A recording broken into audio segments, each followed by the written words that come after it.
The engagement ring felt like a noose around Claire's finger as she stood in the doorway, watching her fiancé fuck his campaign manager against his mahogany desk.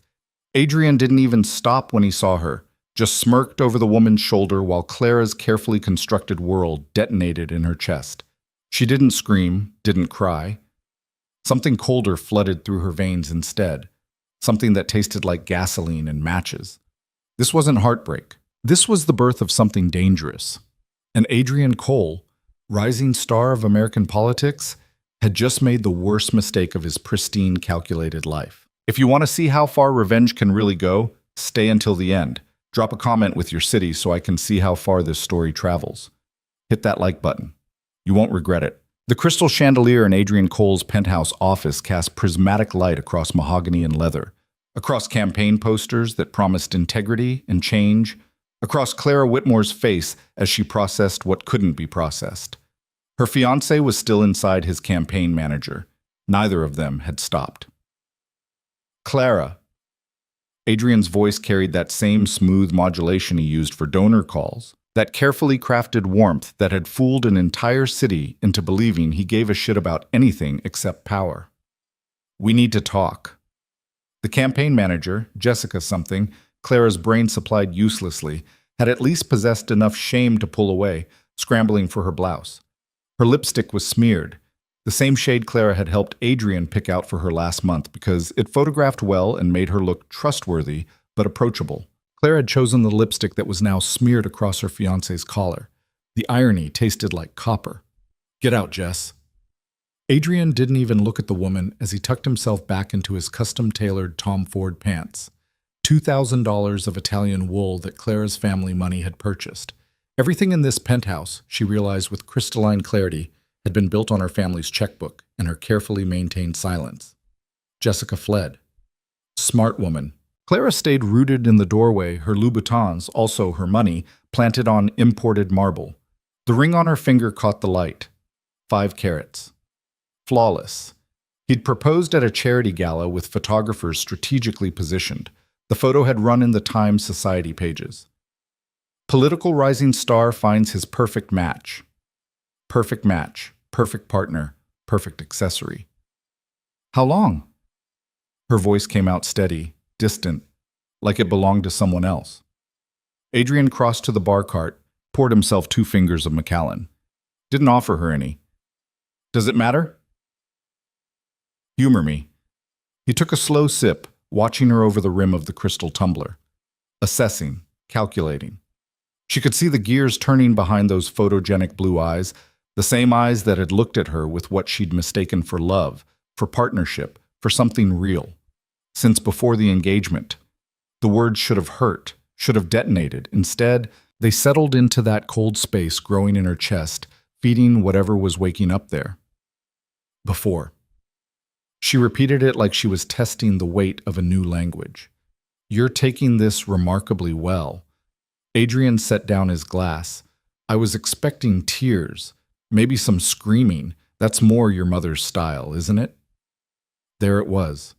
The first glimpse of the real Adrien Cole, the one the public never saw. The one who kept a mental ledger of every weakness, every vulnerability, every pressure point he could exploit. Fuck you. He laughed, actually laughed. There she is. Though I'd work on the language before the wedding, donors don't appreciate profanity from a future congressman's wife. There isn't going to be a wedding. Yes, there is. Adrien's voice hardened, lost all pretense of warmth. Because your father's real estate development downtown, the one that's supposedly about affordable housing but is actually rezoning for luxury condos, I have every email, every bribe, every corner he cut. One call to the federal prosecutor, who happens to be a close personal friend, and your father spends the next decade in prison. Clara's hands had curled into fists at her sides. Her perfectly manicured nails, done yesterday for this week's campaign photo shoot, bit into her palms. You're blackmailing me. I'm explaining reality. Adrien picked up his glass again, swirled the amber liquid. You knew what this was, Clara, what you signed up for. I need someone polished, connected, and photogenic on my arm. You need your family protected and your social status maintained. It's a transaction, a beneficial arrangement for both parties. You're fucking your campaign manager. And you'll smile and ignore it, just like you'll smile and ignore whatever else I need to do to win. Because that's what political wives do. They stand there looking beautiful and loyal while their husbands run the world. Something snapped. Not loudly, not dramatically, just a quiet internal fracture that Clara felt rather than heard. She walked forward, her heels clicking on marble, stopped close enough to see the satisfaction in Adrien's eyes. He thought he'd won, thought she'd fold like she always had. She reached up, pulled the 5-carat ring off her finger. Clara. She dropped it into his whiskey glass, watched it sink to the bottom with a satisfying clink. Release whatever you want, she said quietly. Destroy my father. Send him to prison. Do your worst. For the first time since she'd walked in, Adrien looked uncertain. You're not thinking clearly. I'm thinking clearly for the first time in 2 years. Clara turned toward the door. You want a war, Adrien? You'll get one. With what army? His voice followed her out. You're nobody without me, Clara. You're just another rich girl with a trust fund and no purpose. You'll come crawling back in a week. She didn't look back, didn't respond, just walked out of that penthouse, out of that building, out of the life she'd carefully constructed brick by polished brick. The October air hit her like a slap.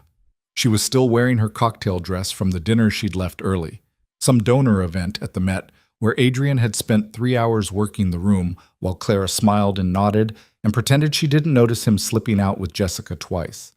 Her phone was already buzzing. Her mother. Clara silenced it.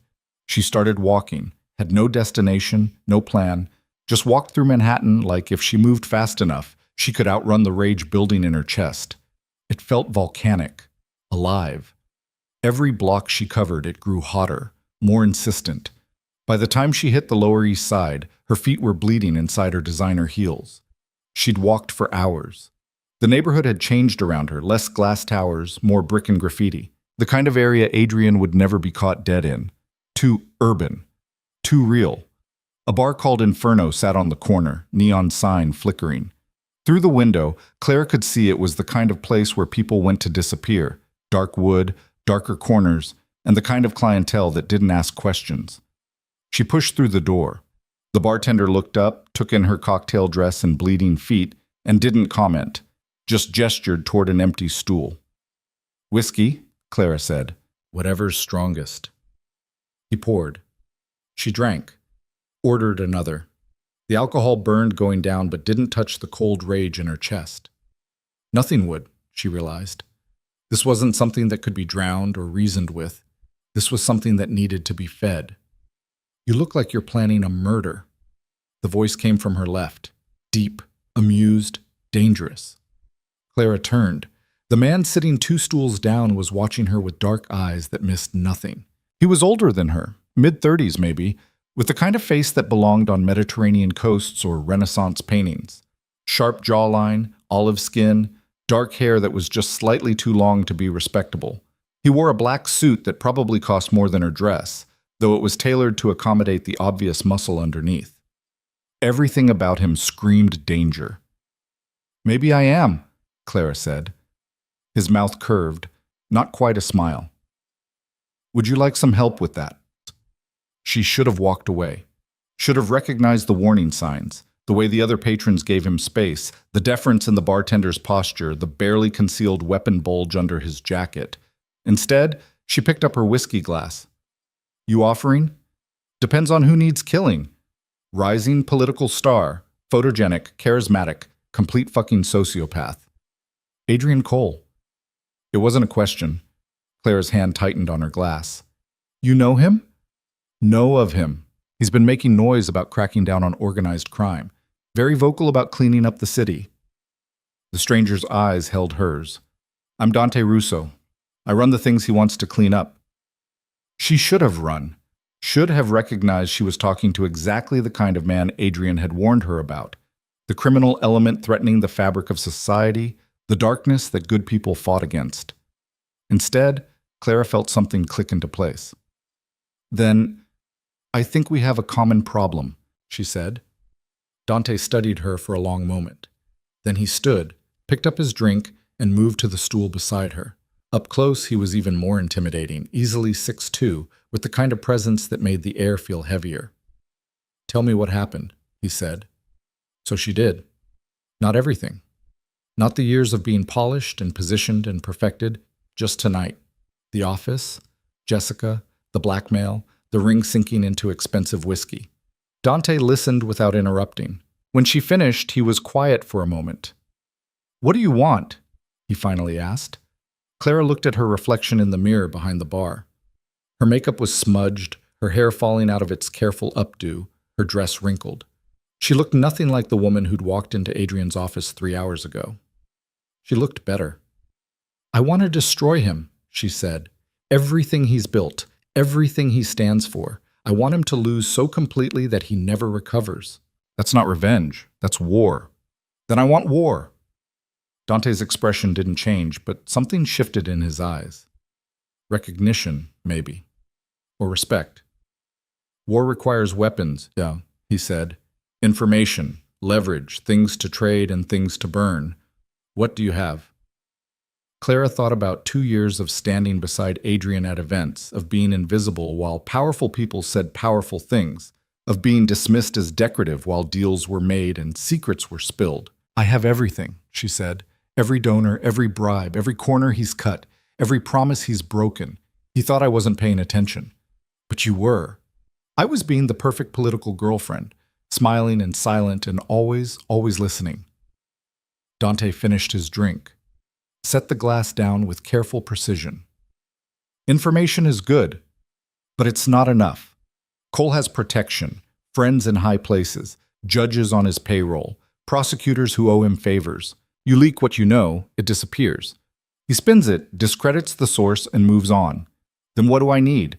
You need to make him untouchable in all the wrong ways, associate him with things he can't spin, connect him to things that end careers." Dante turned to face her fully. "You need someone like me. And what do you want in return?" "The same thing you do. Adrien Cole gone. He's bad for business, and he's stupid enough to think he can actually win against me. Men like that are dangerous." Dante's voice was matter-of-fact, like he was discussing the weather. "Plus, I find I enjoy helping beautiful women get revenge on men who underestimate them." The bar around them had gone quieter. Clara noticed for the first time that several of the other patrons were watching them, not obviously, but with the kind of awareness that suggested they were Dante's people. Protection, or witnesses. She should have been afraid. She wasn't. "How would it work?" she asked. "First, we make Cole think you vanished, disappeared, gone somewhere to cry and recover. Let him relax, think he's won." Dante signaled the bartender, who immediately brought over a bottle of something expensive-looking. "While he's celebrating his victory, you and I become very close, very public, very photographed. A crime boss and a political girlfriend. Former political girlfriend. And by the time anyone realizes what's happening, Cole is connected to organized crime through you. His enemies start asking questions. His donors get nervous. His political capital evaporates. He'll fight back. Let him. Every move he makes will be 3 steps ahead. Every attack will turn back on him twice as hard." Dante poured 2 glasses, slid one toward her. "But I need you to understand something, Clara. Once we start this, there's no stopping, no backing out. You step into my world, and you can't step back out clean." Clara looked at this whiskey glass, at her reflection in the amber liquid, at the life she was about to burn down. "Good," she said, and drank. They left the bar together 2 hours later, after Dante had made a series of phone calls and Clara had written down every useful thing she knew about Adrien's operations. The list had been longer than she'd expected. Years of careful observation had accumulated into a devastating arsenal. A black Mercedes waited at the curb. The driver didn't react when Dante opened the door for Clara, just pulled smoothly into traffic when they were settled in the back seat. "Where are we going?" Clara asked. "Somewhere your fiancé can't find you while we plan." Dante was typing on his phone, messages flying. "I have a place outside the city, secure, private. You'll stay there. I'm not hiding." "You're not hiding. You're strategically vanishing." He glanced up from his phone. Cole needs to think he broke you, that you ran away crying. It makes him sloppy. The Mercedes headed north, crossing into areas Clara rarely visited. The buildings got older, the streets narrower. Eventually, they pulled up to a brownstone that looked deceptively ordinary from the outside. Inside was anything but. The security system was military grade. The furniture was expensive without being showy, and every window, Clara noticed, was bulletproof. "You live here?" she asked. "Sometimes, when I need privacy." Dante shrugged off his jacket, revealing the shoulder holster she'd suspected. The gun looked well used. "There are 3 bedrooms upstairs. Take your pick. I'll have someone bring clothes and whatever else you need tomorrow." Clara walked to the window, looked out at the city. Somewhere out there, Adrien was probably already spinning her disappearance. Poor Clara, so emotional, so unstable. Couldn't handle the truth of their arrangement. He'd be sympathetic in public, amused in private. "When do we start?" she asked. "We already have." Dante came to stand beside her. "I made some calls from the bar. By morning, there will be photos of us leaving together. Blurry, but recognizable. Planted on a few gossip blogs. Nothing major, just enough to put a question mark in people's heads. Adrien will see them. Adrien will lose his mind, and then he'll make mistakes." Dante pulled out his phone, showed her a message thread. "I've already got people reaching out to his donors. Anonymous questions. Has Mr. Cole been thoroughly vetted? Are we sure about his associations?" Very subtle. Very deniable. Clara read the messages. They were perfect. Just concerned enough to plant doubt, just vague enough to be untraceable. "You've done this before," she said. "Destroyed political enemies? Frequently, though usually not with a beautiful accomplice." Dante pocketed his phone. "Get some rest. Tomorrow we start building your new life." "What new life?" "The one where you're not Adrien Cole's perfect political accessory. Where you're Clara Whitmore, woman of mystery, connected to dangerous men and dangerous choices." He moved toward the stairs. "Fair warning, it's going to get ugly. Cole won't go down quietly. He'll attack your family, your reputation, everything he can reach. Let him try." Dante paused on the first step, looked back at her. "You're angry now. Rage makes everything seem simple. But this path?" He shook his head. "There's no going back from it. You'll be different after. You might not recognize yourself." "Good," Clara said again. "I don't want to recognize the woman who stood beside Adrien Cole for 2 years and pretended not to see who he really was." Something shifted in Dante's expression. Approval? Maybe. Or warning. "Third door on the left," he said. "Sleep if you can." Clara waited until his door closed before she let herself breathe. Really breathe. The adrenaline was starting to fade, leaving behind the reality of what she'd just done. She'd walked away from her entire life, her apartment, her friends, her family, everything. And she'd allied herself with a crime boss to destroy the man she was supposed to marry. Her phone buzzed. 17 missed calls from her mother, 32 from Adrien, dozens of texts. She scrolled through them, watching the progression from concerned to angry to threatening. The last one, sent 10 minutes ago. "You're making a mistake you can't take back. Call me. We can fix this." Clara blocked his number. Then her mother's. Then everyone's except her father's. She'd need to warn him what was coming. Instead, she found herself opening Instagram, posted a single photo she'd taken earlier before everything exploded. Her and Adrien at the donor dinner, his arm around her waist, both of them smiling. The caption, "Not everything that glitters is gold. Some things are just very expensive trash." Then she deleted the app. Let them wonder. Let them whisper. Let Adrien scramble. Tomorrow, the real work would begin. Clara climbed the stairs, found the third door, stepped into a bedroom that was probably nicer than her own apartment had been. Clean lines, expensive sheets, a window that looked out over the city she was about to turn into a battlefield. She should have been terrified. Instead, she felt alive for the first time in years. The rage in her chest had settled into something colder, more patient, more dangerous. Adrien thought he knew her, thought she was soft and malleable and desperate for his approval. He was about to learn exactly how wrong he was. Clara pulled off her ruined Louboutins, dropped her dress on the floor, and fell into bed still wearing her jewelry. The diamond necklace Adrien had given her for her birthday dug into her collarbone. She didn't take it off. Tomorrow she'd pawn it, use the money for something that mattered. Tonight, she slept like the dead. Bye. When Clara woke, sun was streaming through unfamiliar windows and someone was knocking on her door. Yeah? Her voice came out rough. The door opened. A woman in her 40s stood there, professional and unbothered, holding shopping bags. Mr. Russo asked me to bring you clothes and essentials. I'll leave them here. Breakfast is downstairs when you're ready. She was gone before Clara could ask questions. The bags contained everything: designer jeans, silk blouses, underwear in the right size, makeup, even shoes. Clara recognized the labels. Whoever had done the shopping knew fashion and had a budget to match. She dressed in dark jeans and a cashmere sweater, left her hair down, applied minimal makeup. The woman in the mirror looked different from yesterday. Sharper, hungrier, better.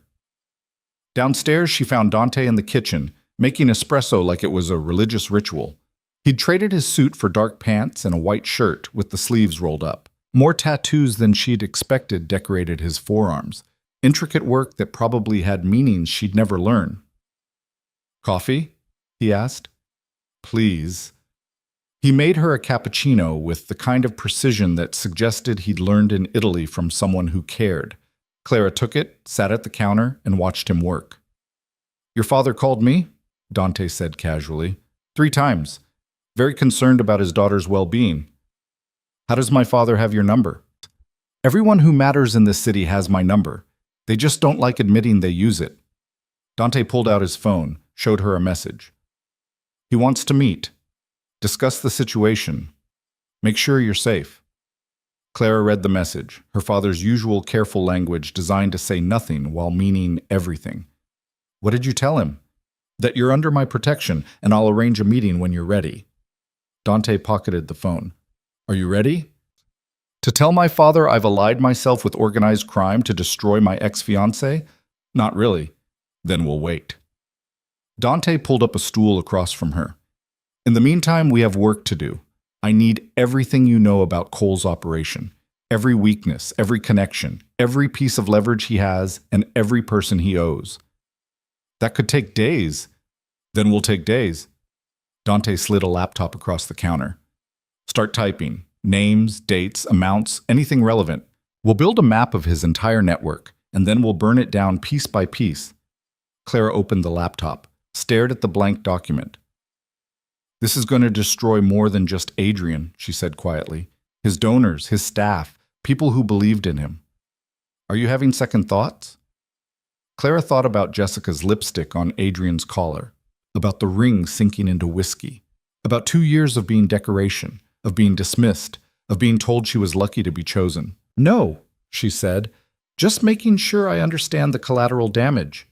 There's always collateral damage in war. The question is whether you can live with it. Clara started typing. She worked for 6 hours straight, stopping only when Dante insisted she eat lunch. The document grew and grew, a comprehensive map of Adrien Cole's political machine. Every donor who'd crossed legal lines, every favor he'd traded, every corner he'd cut, every person he'd stepped on climbing his way up. It was damning, comprehensive, enough to end a dozen careers and start a dozen investigations. This is good, Dante said, reading over her shoulder. Better than I expected. You really were paying attention. Adrien liked having me at meetings because I was decorative and quiet. He never considered I might actually be listening. Clara stretched, her back protesting the hours at the laptop. What happens now? Now I have my people verify everything, cross-reference, make sure it's airtight. Dante closed the laptop.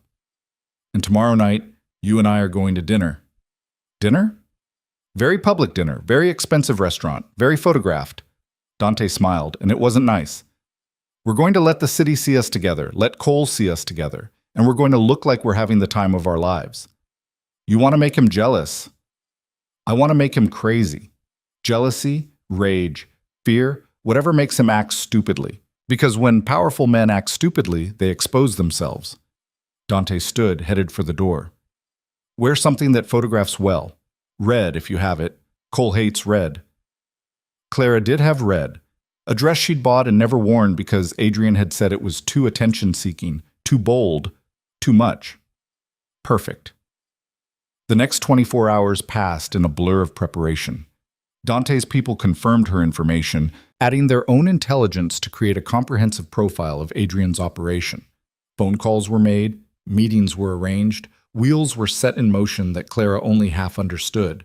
She spent the time reading about Dante Russo. There wasn't much in the official records, a few arrests that never stuck, mentions in organized crime reports, connections that were suspected but never proven. But in the unofficial spaces, the rumors and whispers and blind items, he was everywhere. A power broker who operated in the shadows. A man who owned pieces of the city that weren't for sale. Someone who made problems disappear and enemies vanish. She should have been terrified. She still wasn't. The restaurant Dante chose was exactly the kind of place Clara would have gone with Adrien. Exclusive, expensive, where the city's elite gathered to see and be seen. She wore the red dress, diamond earrings, heels that added 4 inches and made her legs look endless. Dante wore a black suit that probably cost more than some cars. They looked, Clara thought, like exactly what they were: money and danger and calculated provocation.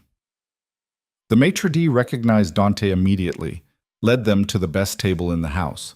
Clara could feel eyes following them, whispers starting. The gossip mill was already churning. "Order whatever you want," Dante said. "We're here to be seen, not to eat." "I'm actually starving." He smiled, a real smile this time, not the calculated ones he'd been using. "Then eat. Just look like you're enjoying my company while you do it." Clara ordered lobster, expensive wine, dessert she didn't need, and she laughed at Dante's stories, touched his hand across the table, looked at him like he was the only person in the room. It wasn't hard. Dante was actually good company when he wasn't being terrifying.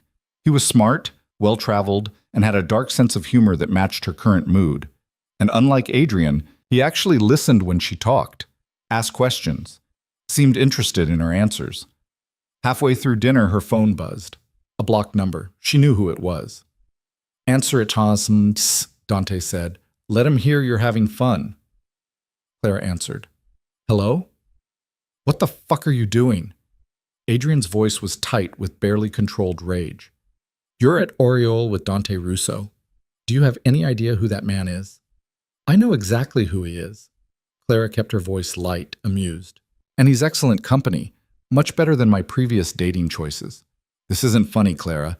You're associating with a criminal. It's going to blow back on you, on your family." "My family, right.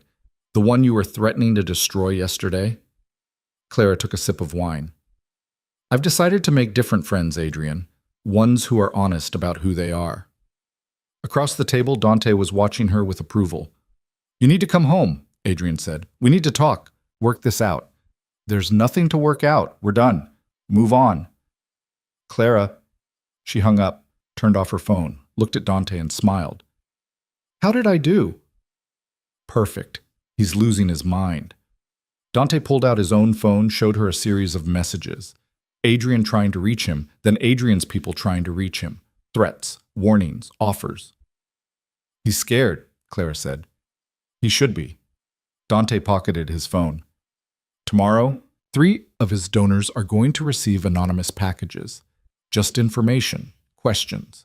Nothing directly traceable to us, but enough to make them nervous. And then? And then we wait. Watch him scramble. Watch his carefully built coalition start to crack." Dante signaled for the check. "War isn't about one big move, Clara. It's about 1,000 small cuts until they can't stop the bleeding." They left the restaurant to a barrage of camera flashes. Paparazzi had somehow been tipped off. Clara held Dante's arm, smiled like she didn't have a care in the world, and let them take their pictures. By morning, those photos would be everywhere. By afternoon, Adrien's world would start crumbling. And Clara Whitmore, formerly perfect political girlfriend, was just getting started. The photographs hit the internet like a bomb at 6:30 the next morning. Clara was still in bed when her phone started exploding with notifications. She'd turned it back on out of curiosity, and now regretted it. The screen lit up with messages, calls, emails, a digital avalanche of people who suddenly needed to know what the hell she was thinking. She scrolled through the images. They were good. Professional looking despite being supposedly candid. Her in that red dress, Dante's hand on the small of her back as they left the restaurant. Both of them laughing at something, the way he'd looked at her. Possessive, protective, dangerous. The headlines were already writing themselves. Political star's fiancé steps out with known criminal. Clara Whitmore trades politics for underworld. Adrien Cole's perfect image cracks. Her mother's name flashed on the screen. Clara let it go to voicemail, then listened to the message. Clara Elizabeth Whitmore, I don't know what game you think you're playing, but you need to call me immediately. Your father is beside himself. Adrien has been calling non-stop. The press is camped outside our building. You're destroying everything we've worked for. Call me back. Clara deleted it. A text from her father came through. We need to talk. Today. No arguments. That one she answered, send me a time and place. I'll be there. The response was immediate. 4 o'clock. My office. Come alone. She showed the message to Dante over breakfast. He was reading the news coverage on his tablet, looking satisfied. You're not going alone, he said. He's my father, who's probably working with Cole to get you back in line. Dante didn't look up from the screen. I'll stay in the car, but you're not walking into anything without backup. You think my father would hurt me? I think your father is a businessman who's watching his daughter blow up a political alliance that probably cost him a fortune to arrange. Dante finally looked at her. Men like that don't think in terms of family. They think in terms of assets and liabilities. Clara wanted to argue, but couldn't. Her father had been thrilled about the engagement, had talked about the doors it would open, the connections it would solidify. She'd been so caught up in Adrien's charm offensive that she hadn't questioned why her father was so eager to push them together. Fine, she said. You can come, but stay in the car. The hours until 4 o'clock crawled. Clara spent them watching the news coverage spiral, reading the speculation online, and ignoring increasingly desperate messages from people in her old life. Adrien's campaign manager Jessica had the audacity to text her, begging her to be reasonable. Clara blocked her too. At 3:30 she dressed carefully. Not the red dress that had made its statement. Instead she chose black pants, a silk blouse, minimal jewelry. She wanted to look put together, but not like she was trying too hard.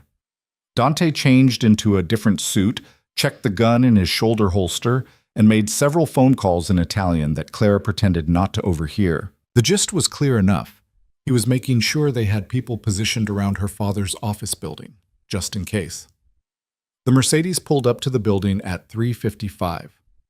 Clara's father's company occupied the top 3 floors, a real estate empire built over 30 years of careful deals and calculated risks. She'd grown up in these offices, playing in the conference rooms while her father worked late. Now they felt foreign. I'll be right here, Dante said. You have a phone? Clara held it up. Keep it on. If anything feels wrong, you call me. I'll be upstairs in 30 seconds. My father isn't going to attack me in his own office. No, but he might have Adrien waiting in there, or a lawyer, or someone who wants to pressure you into signing something. Dante's expression was serious. Rich families don't handle rebellion well, Clara. Trust me on this. She got out of the car before she could lose her nerve. The elevator ride to the 23rd floor felt longer than it should have. Clara watched the numbers climb, her reflection staring back at her from the polished doors. She looked calm, collected. Nothing like the mess of rage and recklessness she felt inside. Her father's assistant was waiting when the doors opened. Margaret, who'd worked for him for 15 years and had slipped Clara candy during boring meetings when she was a kid. Clara. Margaret's voice was careful, neutral. He's waiting for you. No smile, no warmth, just professional distance. Message received. Clara followed her through the familiar hallways to her father's corner office. The door was already open. Her father stood at the window looking out at the city. He didn't turn when she entered. Close the door, he said. Clara did. Stayed standing. Her father turned. Richard Whitmore looked every one of his 58 years today. Tired, angry, disappointed. Sit down, he said. I'll stand. Clara, I'm not 12 anymore, Dad. You can't send me to my room for misbehaving. Something flashed across his face. Frustration, maybe. Or pain. Is that what you think this is? Punishment? Isn't it? Richard crossed to his desk, sat heavily in his leather chair, gestured again to the seat across from him. This time, Clara took it. "I've spent the last 24 hours doing damage control," her father said. "Do you have any idea how many calls I've fielded? How many people want to know if my daughter has lost her mind?" "I haven't lost my mind. You're dating Dante Russo, a criminal, a man who runs half the illegal operations in this city. I'm not dating him. We're friends." "Friends?" Richard's laugh was bitter. "The photos tell a different story. The photos tell whatever story people want to see." Clara leaned back in her chair, forced herself to look relaxed. "I ended things with Adrien. I'm allowed to move on. By immediately appearing with the city's most notorious crime boss? That's not moving on, Clara. That's self-destruction. Adrien was fucking his campaign manager in his office while I was wearing his ring." Her father flinched. "I know." The words hung in the air between them. "You know," Clara repeated slowly, "how long have you known?" "That's not relevant." "How long?" Richard sighed, rubbed his face with both hands. 6 months. Maybe more. Jessica isn't the first. Clara felt something cold settle in her stomach. "And you didn't tell me." "What was I supposed to say? Your fiancé is cheating, but he's also our best chance at favorable zoning for the Hudson project? That he's got connections we need and enemies we can't afford?" Her father met her eyes. "Politics is complicated, Clara. Sometimes we make compromises." "You compromised me." "I was protecting our family, our business, your future."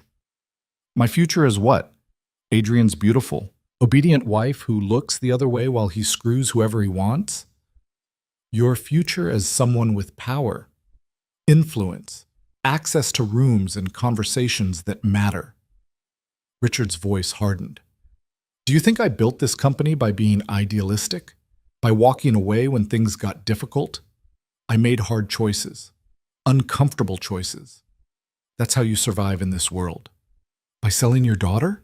By securing our position? By making sure you'd be taken care of?" Clara stood.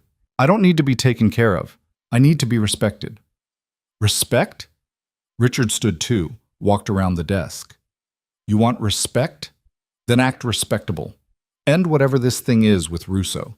Apologize to Adrien. Fix this mess before it destroys everything." "No." "Clara, Adrien threatened to send you to prison." The words came out flat, factual.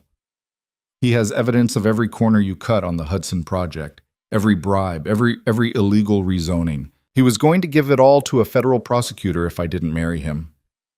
Her father went very still. "He told you that?" "Right before I walked out." Richard was quiet for a long moment. When he spoke again, his voice was different, quieter. "Did he say which prosecutor?" "Someone he called a close personal friend." "Mitchell. Has to be." Richard walked back to the window. "I knew he had something. Didn't know it was that comprehensive. And you were going to let me marry him anyway. I was going to handle it. Find leverage of my own. Make it a mutual, assured destruction situation." Her father looked back at her. "What I wasn't going to do was let you blow up the arrangement before I had a chance to neutralize the threat. Well, I blew it up, and now I'm neutralizing the threat my own way. By allying with Russo." Richard shook his head. "You're playing a game you don't understand, Clara. These people, Russo and his world, they're not like us. No, they're honest about what they are. They're criminals. And Adrien's what? A saint? He was going to blackmail me into marriage, Dad. He was going to use me as a prop while he fucked his way through his campaign staff." Clara's voice rose despite her intention to stay calm. "At least Dante doesn't pretend to be something he's not." "Dante." Her father's eyes narrowed.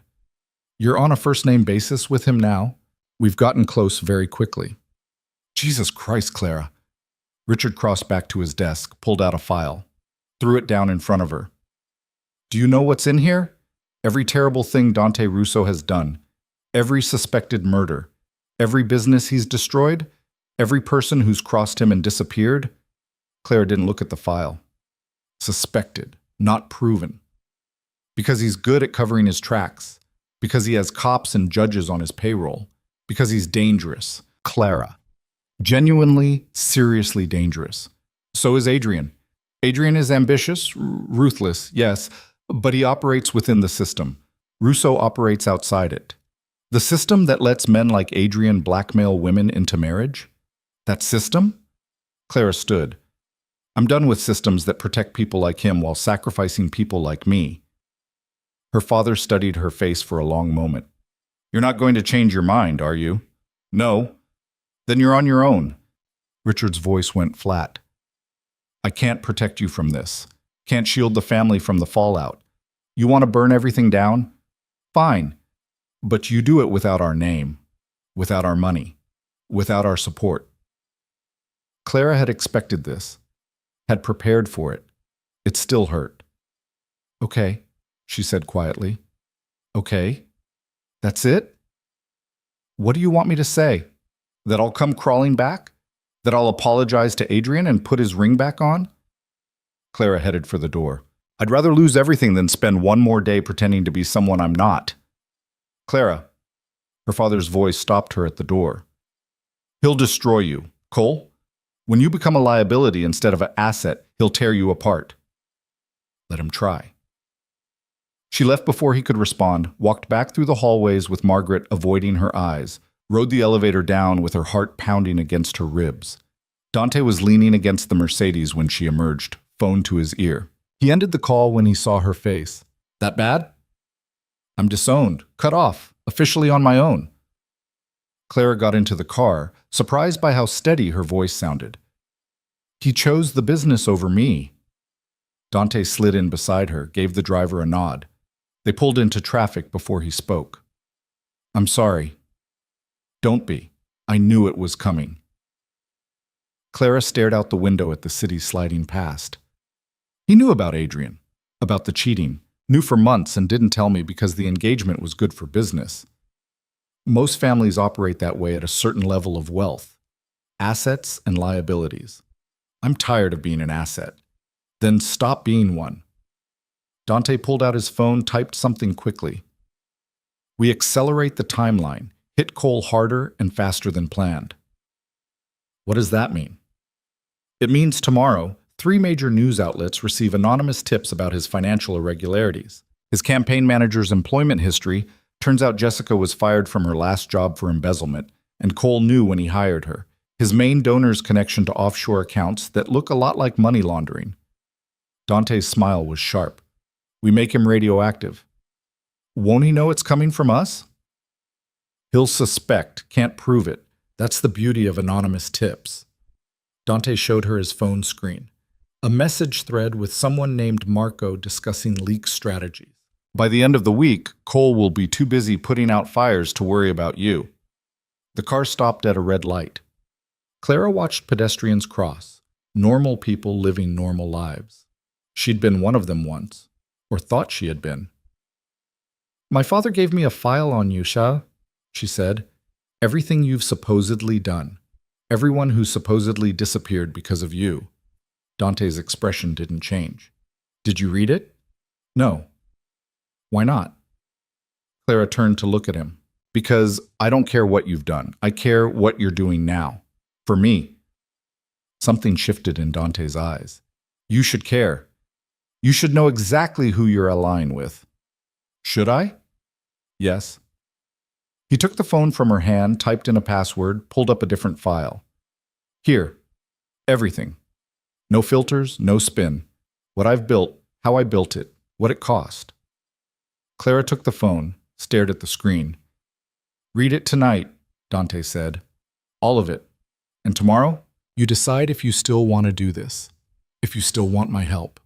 And if I do, then we're in this together, all the way. The light turned green, the car moved forward, but you need to know what all the way means with someone like me. That night, Clara read the file. She sat in the bedroom of Dante's brownstone, drinking wine that probably cost more than her monthly rent used to, and learned exactly who Dante Russo was.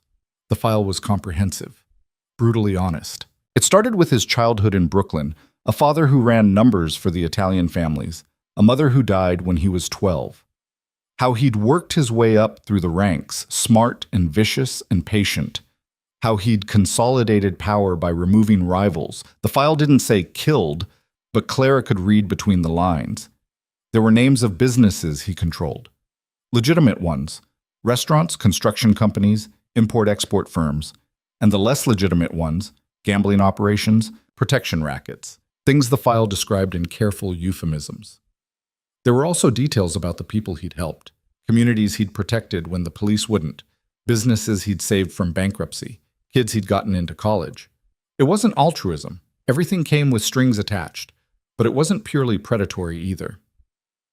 Dante Russo was complicated, dangerous, operating in shades of gray that would never photograph well or fit into neat moral categories. He was also exactly what he'd claimed to be, honest about who he was.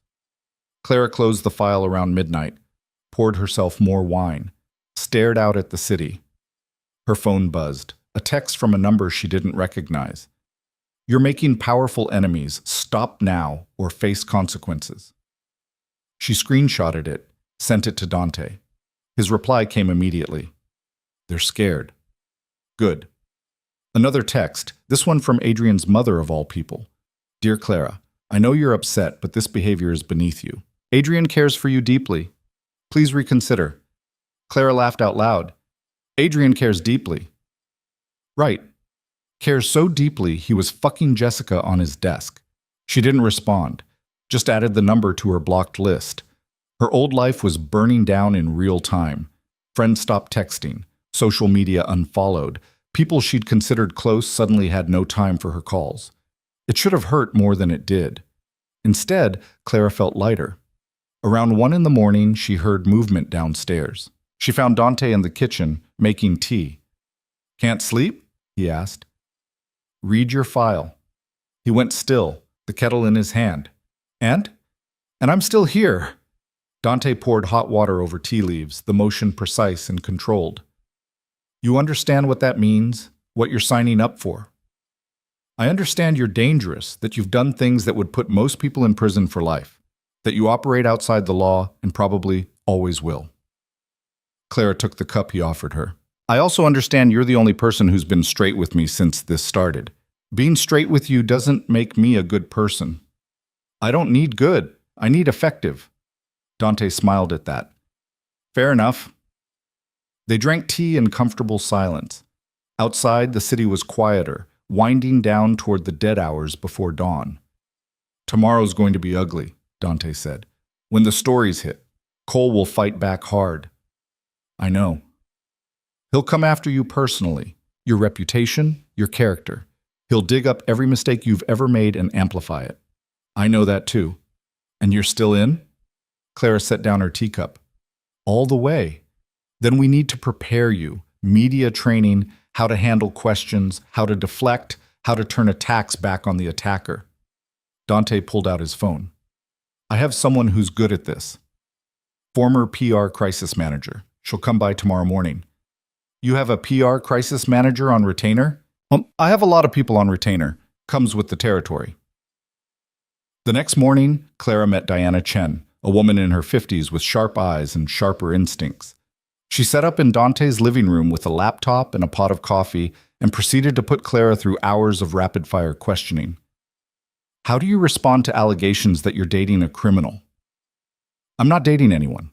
I'm rebuilding my life after discovering my fiancé was unfaithful." "Why Dante Russo specifically?" "Why not? He's been a good friend during a difficult time. Do you have any knowledge of his illegal activities?" "Yes. I have knowledge of a man who's been kind to me. Beyond that, I don't speculate." Diana fired questions at her for 3 hours straight, correcting her phrasing, her tone, her body language. By lunchtime, Clara could deflect almost anything without breaking a sweat. "You're a natural," Diana said, packing up her laptop. "Most people crack under this kind of pressure. You just get colder. Is that a compliment?" "In this situation? Absolutely." Diana handed her a business card. "Call me if you need anything. And Clara, don't let them make you feel guilty for choosing yourself. Women do that enough already." The stories started hitting around 3 that afternoon. Clara watched them cascade across news sites, social media, television. Adrien Cole campaign in crisis as financial irregularities surface. Campaign manager's troubled past raises questions. Major donor under investigation for money laundering. Each story was carefully sourced, meticulously documented, and completely devastating. Adrien's response was predictable. A press conference where he stood at a podium looking concerned and betrayed, talking about how he'd been deceived by people he trusted, how he took full responsibility for not vetting his team thoroughly enough, how he was committed to transparency and would cooperate fully with any investigations. He was good. Clara had to give him that. He almost looked sincere. But the damage was done. Donors started pulling back. Polls showed his numbers dropping. Political allies began distancing themselves.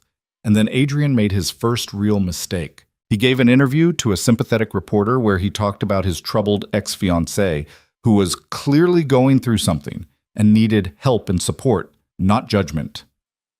The condescension dripped from every word. Clara was ready. She'd been preparing a statement with Diana's help, something measured, calm, and absolutely lethal. It went out on social media at 8 p.m. I've watched my ex-fiancé position himself as a victim today, and I feel compelled to share some context.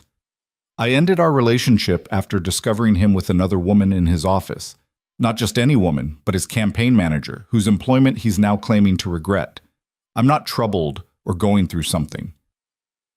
I'm a woman who refused to accept infidelity and manipulation. To everyone suggesting I need help, I needed help when I was engaged to a man who saw me as a political prop. I'm doing just fine now. Be ospat miti. The post went viral within an hour. Suddenly, the narrative shifted. Clara wasn't the troubled ex. She was the woman who'd walked away from a cheating politician. The sympathy swung her direction so fast it probably gave Adrien whiplash. "You just declared war," Dante said, reading the responses on his phone.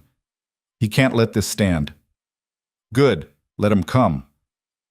Adrien's response came at midnight, a cease and desist letter delivered by courier, demanding Clara retract her statement and stop making defamatory claims about him. Clara read it, laughed, and posted a photo of it online with the caption, "When the truth hurts." That was when things got serious. The next morning, federal agents showed up at her father's office with a warrant. The Hudson Project investigation Adrien had threatened was happening. Her father called her, voice tight with barely controlled rage. "Are you happy now?" "Are you?" Clara shot back. "You knew he had this leverage. You chose to gamble with it. I chose to protect our family. You chose to protect yourself. There's a difference." Her father hung up on her. Clara sat in Dante's kitchen, staring at her phone, waiting for the guilt to hit. It didn't come. Just a cold sense of completion. Adrien had made his move. Now she'd make hers. "I need everything you have on the prosecutor handling my father's case," she told Dante. "Everything. Already pulling it." Dante was at his laptop, fingers flying across the keyboard. "Mitchell has his own skeletons. Everyone does. Can we use them? We can make sure they surface at the right time, raise questions about his objectivity." Dante looked up. "But Clara, if your father goes down for this, you can't undo it." "I know. And you're okay with that?" Clara thought about her father's face when he'd admitted knowing about Adrien's cheating, about the choice he'd made to prioritize business over his daughter, about the years of being positioned like a chess piece on a board she'd never agreed to play on. "Yes," she said. "I'm okay with it." Over the next week, the war escalated. Adrien leaked Clara's private medical records, a bout with depression in college that he spun as evidence of instability. Clara leaked his text messages with Jessica, explicit and damning. Adrien's campaign manager was forced to resign in disgrace. Adrien's poll numbers continued to drop. And through it all, Clara stayed in Dante's brownstone, learning his world, meeting his people, becoming someone new, someone harder, someone who didn't flinch when violence was discussed casually over breakfast, someone who could strategize destruction without losing sleep. She was changing, could feel it happening. The woman who'd walked out of Adrien's office barely existed anymore, and Clara couldn't bring herself to mourn her. The charity gala invitation arrived on a Thursday morning, delivered by messenger in a cream envelope with gold embossing. Clara was drinking coffee in Dante's kitchen when he tossed it onto the counter in front of her. The Steinberg Foundation Winter Ball, she read aloud. This weekend. Why are you showing me this? Because Adrien will be there. His entire donor network will be there. Every political heavyweight in the city. Dante leaned against the counter, arms crossed. And we're going. Clara set down her coffee. That's insane. We'll be walking into a room full of his people. Exactly. That's the point. Dante's smile was sharp. He's been bleeding support for 3 weeks. Losing donors, losing credibility. But he's still standing, still fighting. Time to end it. By going to a party? By making a very public statement that you're not afraid of him, that you've moved on, that you're with me. Dante pulled out his phone, showed her something. I've already confirmed our attendance. Bought a table. We'll be seated 3 tables away from Adrien. You're trying to provoke him. I'm trying to make him do something stupid in front of everyone who matters. Dante pocketed the phone. He's been careful so far, calculated. But put you in a room with him, with me, with all those cameras and all those eyes watching, he'll crack. Clara picked up the invitation, studied the details. Black tie. The plaza. The kind of event she used to attend on Adrien's arm, smiling for photos and making small talk with people who barely registered her existence. What if he doesn't crack? She asked. What if he just ignores us? He won't.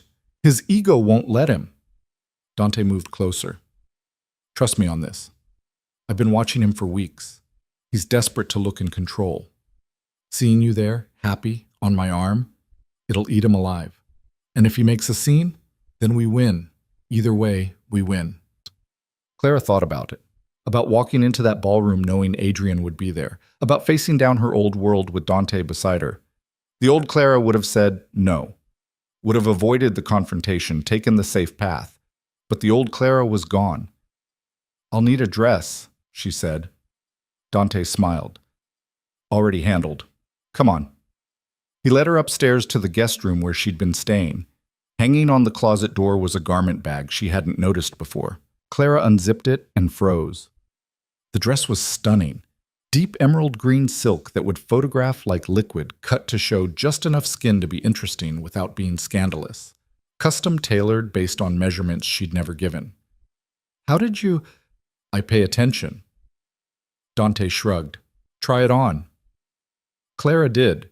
The dress fit perfectly, hugging her curves like it had been designed specifically for her body.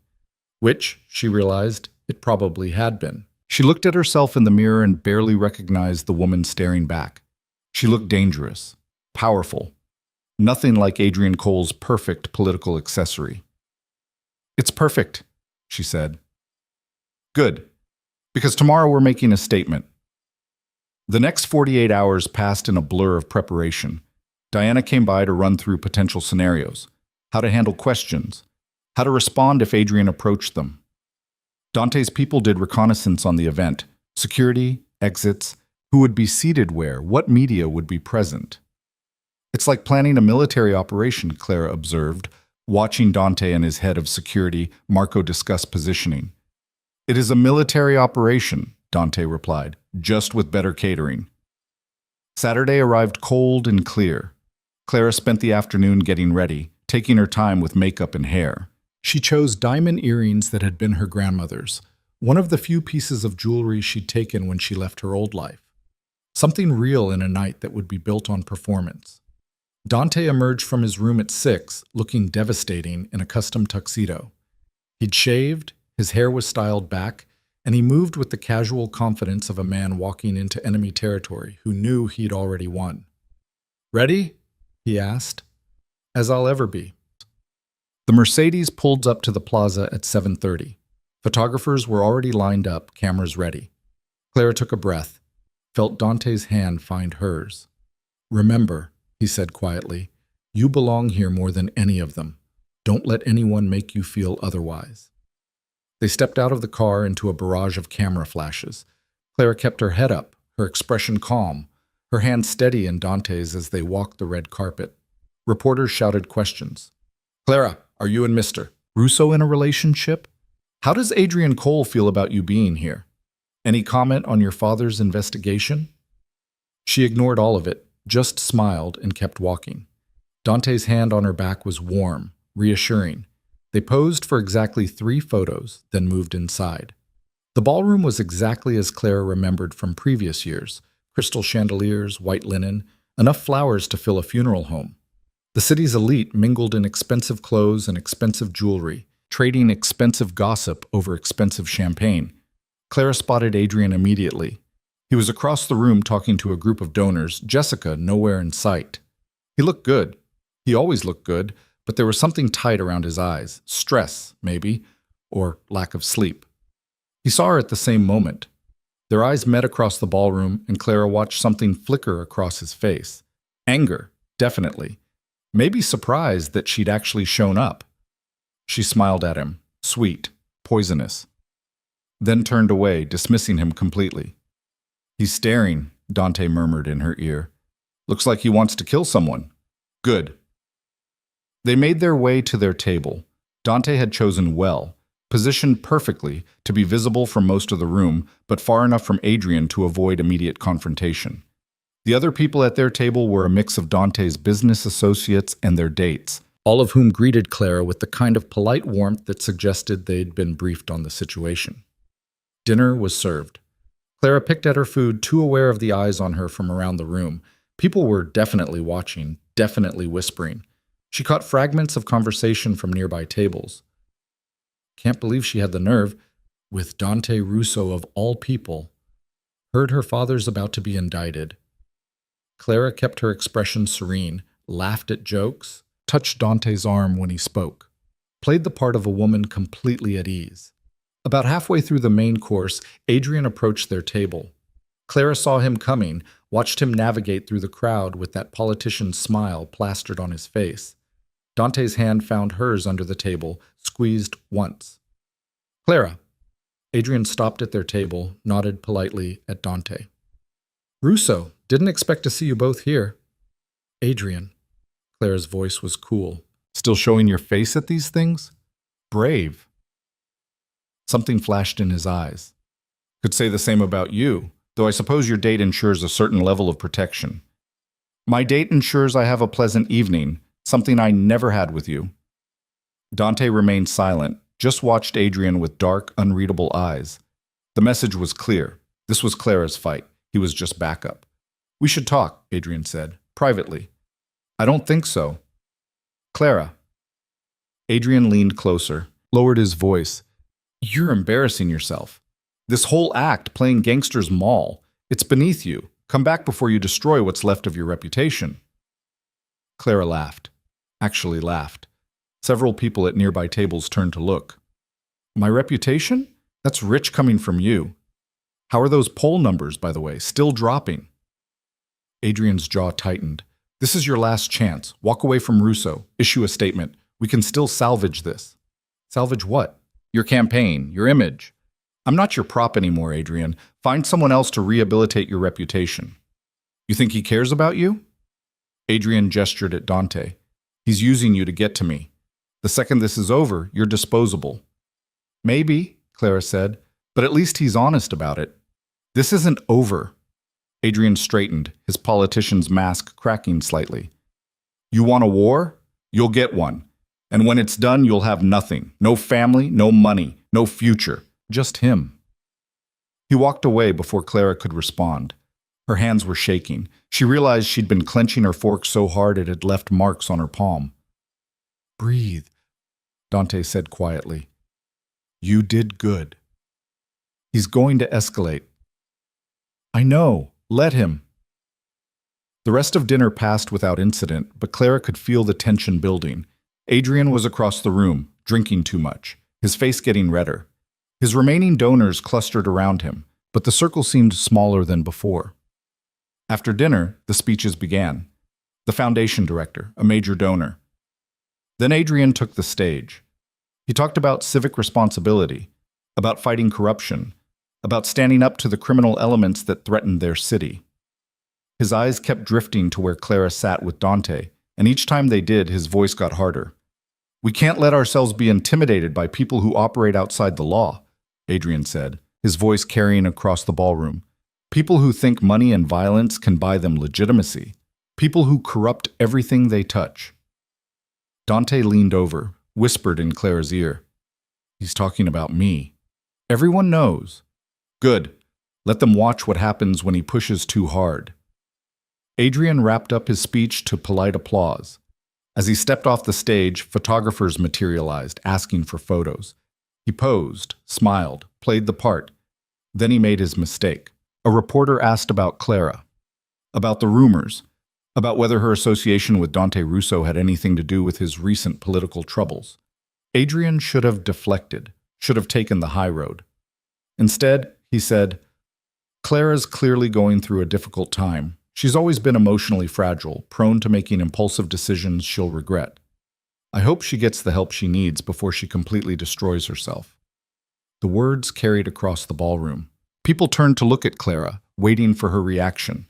Clara stood. She didn't plan it, didn't think about it. Just stood up, walked across the ballroom with every eye on her, and stopped directly in front of Adrien.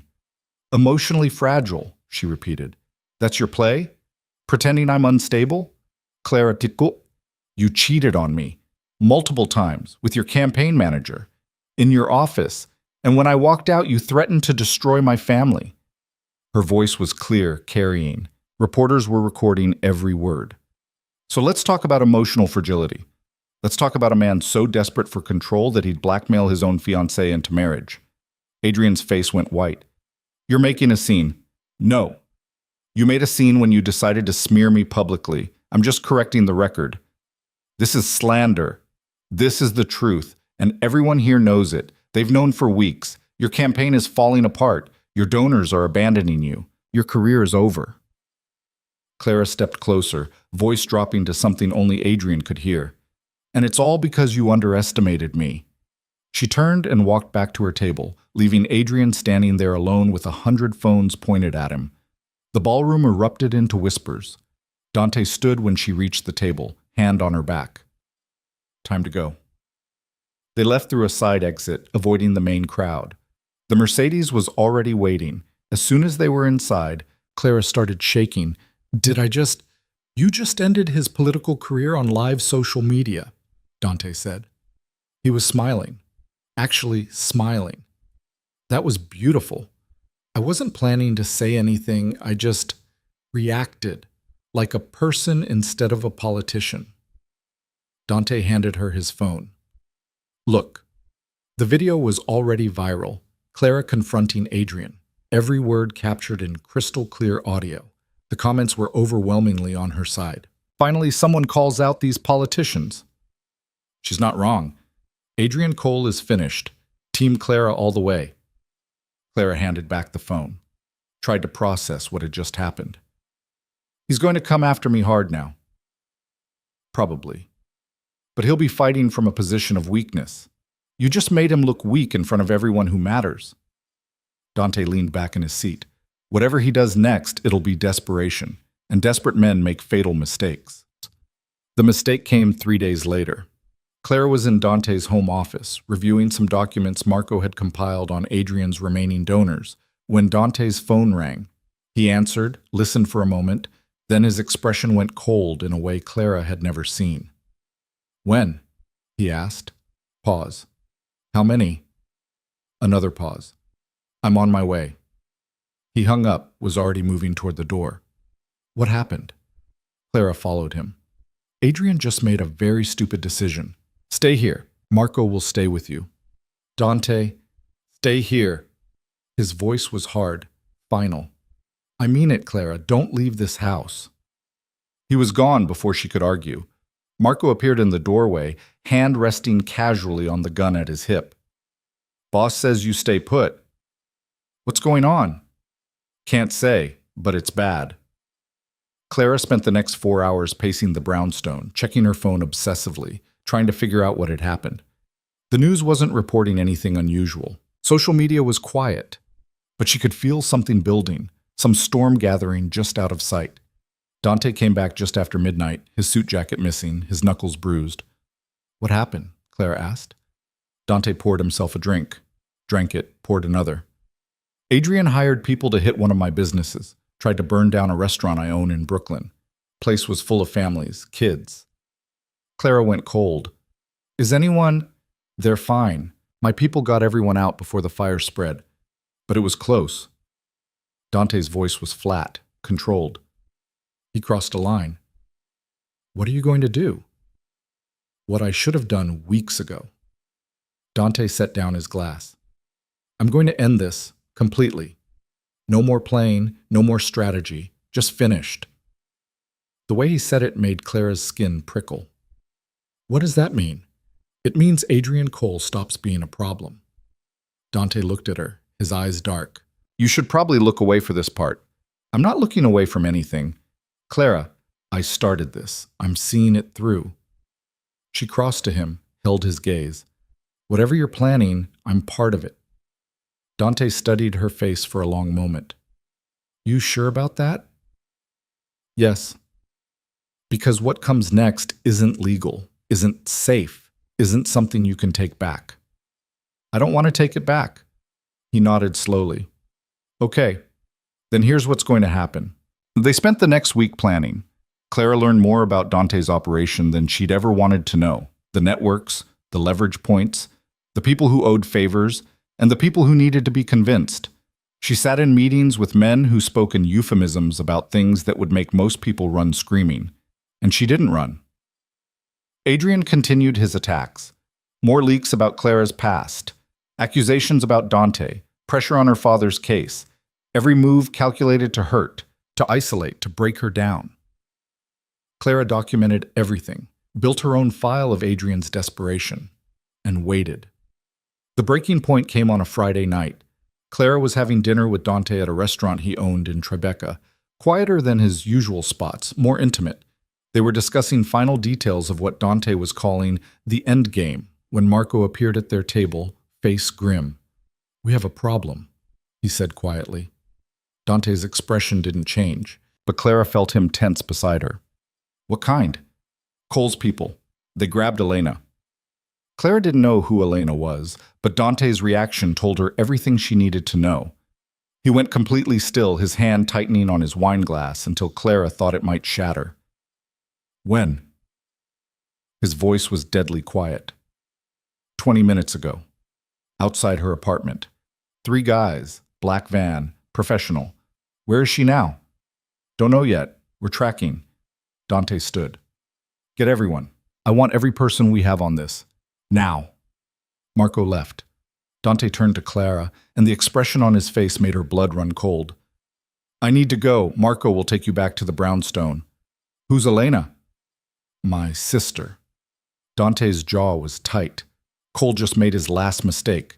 Your sister? Claire's mind raced. She'd read the file on Dante, knew about his family.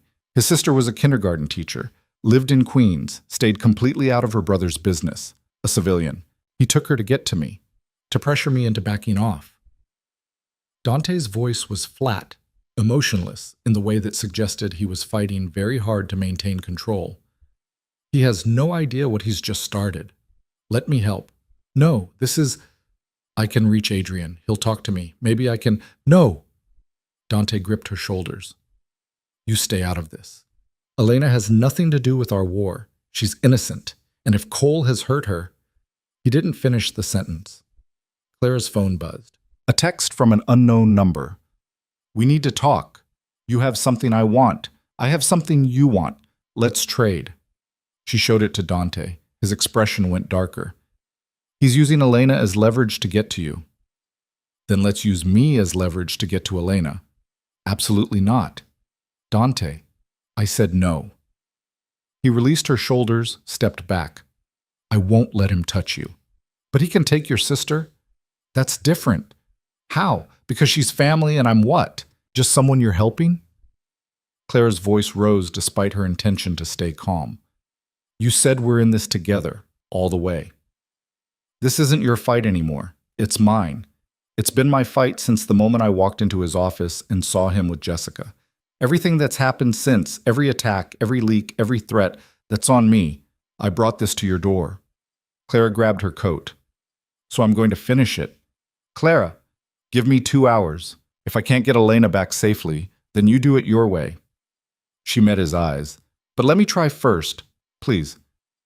Dante looked like he wanted to argue, wanted to lock her in the brownstone and handle this himself. But something in her expression must have convinced him. 2 hours, he said finally, and Marco goes with you, non-negotiable. Deal. Clara called the number that had texted her. Adrien answered on the first ring. Smart decision, he said. Where is she? Safe. For now. Whether she stays that way depends on you. What do you want? You know what I want. Walk away from Russo. Issue a statement saying everything you've said about me was lies told in anger. Apologize, publicly. Adrien's voice was calm, almost friendly. Do that, and I let the teacher go home to her kindergarten class. And if I don't? Then I start sending pieces of her to her brother. See how long it takes before he breaks. Clara's hand tightened on the phone. You're threatening to torture an innocent woman because you're losing a political race? I'm doing whatever it takes to win. Same as your boyfriend. Adrien laughed. Don't act shocked. You knew who I was.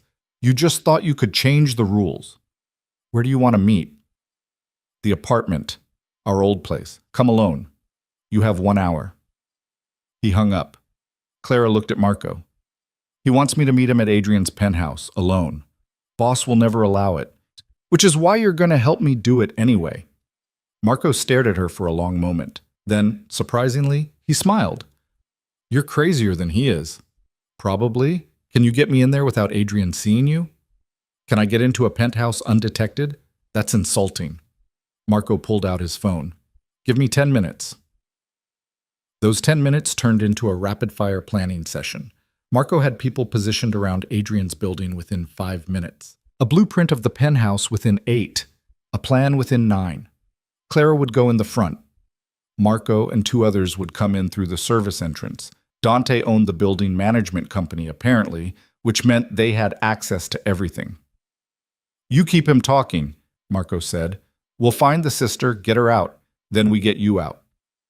And if something goes wrong, then the boss kills all of us, so let's make sure nothing goes wrong. They drove to Adrien's building in tense silence. Clara's phone kept buzzing, Dante calling, texting, demanding to know what she was doing. She ignored it. If she answered, he'd stop her, and they didn't have time for him to stop her. The penthouse lobby was exactly as she remembered. Marble and money and the kind of quiet that came from thick walls and thicker wallets. The doorman recognized her, looked uncomfortable. Miss Whitmore, Mr. Cole said you'd be coming up. Thanks, Richard. She rode the elevator alone, watching the numbers climb, forced herself to breathe slowly, evenly, keep calm. This was just another performance, another part to play. The elevator opened directly into Adrien's penthouse. He was waiting in the living room, drink in hand, looking relaxed, confident. Clara, you came alone. Smart. Where is she? Straight to business. No pleasantries? Adrien took a sip of his drink. I always admired that about you. Direct, efficient. Where's Elena? Guest bedroom, tied up but otherwise unharmed. Adrien set down his glass. For now. Clara forced herself not to react. Let her go. You have me. That's what you wanted. What I want is for you to remember your place. You were supposed to stand beside me, smile for the cameras, and keep your mouth shut. Instead, you declared war. Adrien moved closer. So now you're going to fix it. By lying? Saying I made everything up? By telling the truth. That you were upset, emotional. That you lashed out because I hurt your feelings. That Dante Russo manipulated you, used you to attack me. Adrien pulled out his phone. There's a reporter waiting downstairs. You're going to tell her all of this on camera, and then you're going to disappear from public life. Forever. And if I refuse? Then I hurt Elena, and I keep hurting her until Russo comes for her himself. And when he does, I'll have police waiting. Self-defense against a violent criminal. Adrien smiled. Either way, I win. You just get to choose whether innocent people get hurt in the process. Clara looked at him. Really looked at him. The man she'd almost married. The life she'd almost lived. You really think you've won? She asked quietly. I know I have. You're alone, Clara. No family, no money, no protection except a criminal who's about to watch his sister die because of you. Adrien leaned against his desk. So yes, I've won. That's your problem, Adrien. You think winning looks like control, like domination. Clara pulled out her phone. It doesn't. She pressed send on a message she'd typed in the elevator. 3 things happened simultaneously. Marco and his team crashed through the service entrance, heading for the guest bedroom. The doors to the penthouse elevator opened, and Dante stepped out with 4 of his people. And every light in Adrien's penthouse went out. Emergency lighting kicked in, bathing everything in eerie red. Adrien spun, reaching for something on his desk. A gun, Clara realized. Dante was faster. He crossed the room in 3 strides, caught Adrien's wrist, twisted until there was a sickening crack, and Adrien screamed. "Don't," Dante said quietly. "You don't want to do that." Clara heard sounds from the back of the penthouse. Marco's voice calling, "Clear!" Then he appeared, helping a terrified young woman who looked like a younger, feminine version of Dante. "Elena," Dante called without looking away from Adrien. "You okay?" "I'm fine, I'm okay." Her voice shook but held steady. "I'm okay." "Marco, get her out of here." They left. Clara heard the elevator doors close. Then it was just her, Dante, Adrien, and Dante's men. Adrien was cradling his broken wrist, his face white with pain, and something else, fear. "You can't do this," he said. "I'm a public figure. People know I'm meeting with Clara. If something happens to me, nothing's going to happen to you," Dante said. "Tonight." He released Adrien, stepped back, straightened his jacket. "Here's what's going to happen instead. You're going to withdraw from your race, tomorrow. You're going to cite personal reasons, health concerns, whatever lie you want to tell." Dante's voice was conversational, almost friendly. "Then you're going to leave the city, leave the state, and you're never coming back." "You can't make me—" "I can make you do whatever I want. I can make you disappear. I can make you suffer. I can make your death look like suicide or an accident or a random mugging." Dante moved closer. "But Clara asked me not to kill you, said it wasn't worth it, so I'm giving you a choice. Some choice. More than you gave my sister, more than you gave Clara." Dante pulled out his phone, showed Adrien something. "This is footage of you hiring the men who tried to burn down my restaurant. You on camera, money changing hands, conspiracy to commit arson, attempted murder, enough to put you in prison for 20 years. Adrien's face went from white to gray. "So here's your choice. Disappear voluntarily or disappear into a federal prison." Dante pocketed his phone. "You have until tomorrow morning to decide. And if I go public, tell people you threaten me, then I release this footage anyway, along with everything else Clara has compiled on you. Every bribe, every corner you've cut, every law you've broken." Dante smiled, and it was terrible. "Your choice." He turned, gestured for Clara to follow him. They left Adrien standing in his penthouse, surrounded by shadows, holding his broken wrist. In the elevator, Clara finally let herself shake. "You okay?" Dante asked. "I don't know." She looked at him. "Is it really over?" "It's over. He'll run. Men like that always do when they're actually cornered. And if he doesn't, then I'll handle it." Dante's expression softened slightly. "But you won't have to watch." The elevator opened into the lobby. Marco was waiting with Elena, who looked shaken but unharmed. She saw Dante and burst into tears. He caught her, held her while she cried, murmuring something in Italian that Clara couldn't quite hear. Over Elena's head, his eyes met Clara's. She'd done this. Walked into danger to protect his family. Refused to back down even when it would have been safer. And something shifted in the way Dante looked at her. They took Elena back to the brownstone, made sure she was fed and safe, and had someone to talk to about what had happened. It was almost dawn by the time things settled down. Clara found Dante on the roof, looking out at the city as the sky started to lighten. "Your sister okay?" she asked. "She will be. She's tougher than she looks." Dante glanced at her. "You went after her. Put yourself in danger for someone you've never met. She's your sister. And you're—" He trailed off, started again. "You could have gotten hurt. Adrien could have—" "But he didn't, and now it's over." Dante turned to face her fully. Is that what you want? For this to be over?" Clara understood what he was really asking. I don't know, she said honestly. A month ago, my biggest concern was which dress to wear to campaign events. Now I'm orchestrating the destruction of a political career with a crime boss. I barely recognize my life. Do you want your old life back? No. The answer came without hesitation. Never. Then what do you want? Clara looked at the city spread out before them, just starting to wake up. She thought about everything that had brought her here.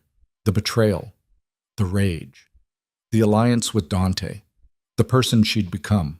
I want to finish what we started, she said. Dante smiled. Then I guess we're not done yet. Adrien withdrew from the race the next morning, citing health concerns and family obligations. The press conference was brief, his face haggard, his wrist in a cast. He took no questions. By afternoon, he was gone. Not just from the race, from the city.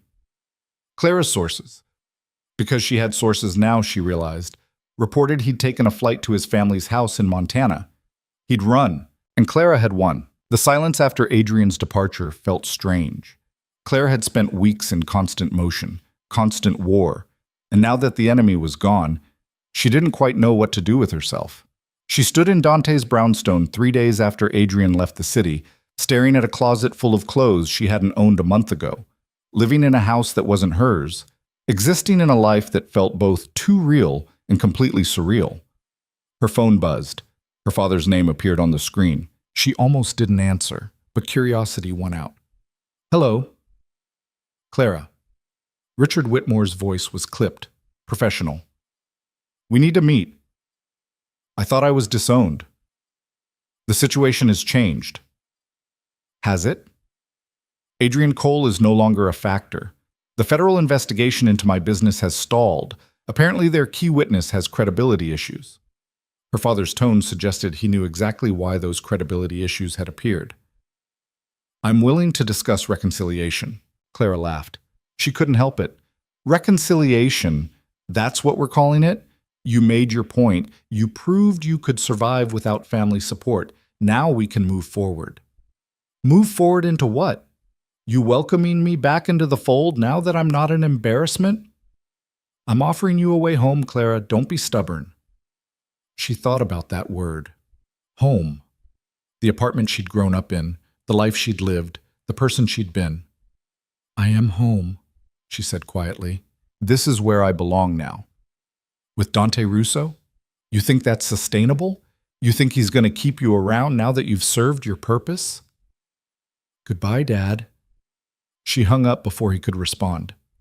Blocked his number. Felt nothing. Maybe that was the most telling part. A month ago, her father's rejection had felt like the end of the world. Now it was just Tuesday. Clara found Dante in his study, working through what looked like legitimate business paperwork. He'd been doing more of that lately, pulling back from the darker edges of his operation, focusing on the legal enterprises. She wondered if that was because of her or just coincidence. My father called, she said from the doorway. Dante looked up. And? Wants to reconcile now that Adrien's gone and the investigation is falling apart. What did you say? I told him I was already home. Clara crossed to the window. Was that stupid, turning down my family? That depends. Do you actually want them back? She thought about it, really thought about it.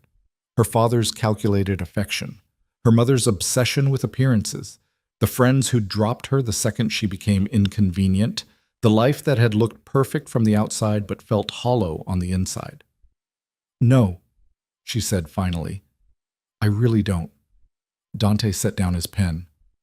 Then it wasn't stupid, it was honest. Everything I had is gone. My family, my reputation, my old life. Is that a problem? Clara turned from the window to look at him. I don't know yet. Ask me in a month. Fair enough. Dante stood, stretched. I have a meeting tonight. Business. You interested? What kind of business? The legitimate kind, surprisingly. Meeting with investors about expanding the restaurant holdings. Very boring, very legal. He smiled slightly. You could come, if you wanted. There was something careful in the way he asked, like he was testing waters, seeing if she wanted to be part of this part of his life too. Yeah, Clara said. I'd like that. Bu ceci ita says. The meeting was at one of Dante's high-end restaurants in Midtown. Clara dressed carefully, professional but not corporate, elegant but not flashy. She was learning to navigate this middle ground between her old world and Dante's. The investors were a mix of old money and new tech wealth, people who wanted this cash of being associated with Dante's successful restaurants without asking too many questions about his other enterprises. Clara watched him work the room, charming and strategic, and realized she was seeing yet another version of him.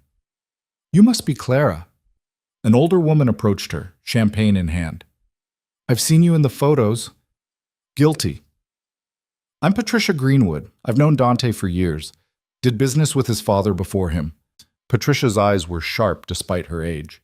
You're causing quite a stir. So I've heard. Good. This city needs stirring. Get stagnant otherwise. Patricia sipped her champagne. Word of advice? Don't let people make you feel guilty for choosing yourself. Women do that enough already. It was the second time someone had said something similar to Clara. She was starting to think maybe they had a point. The meeting went well. Dante secured the investment he wanted, which apparently meant expanding into 3 new locations. Afterward, he and Clara walked back to where Marco had parked the car. You were quiet tonight, Dante observed. I was watching, learning. Clara pulled her coat tighter against the November cold. Your world is different than I expected. Different how? More normal.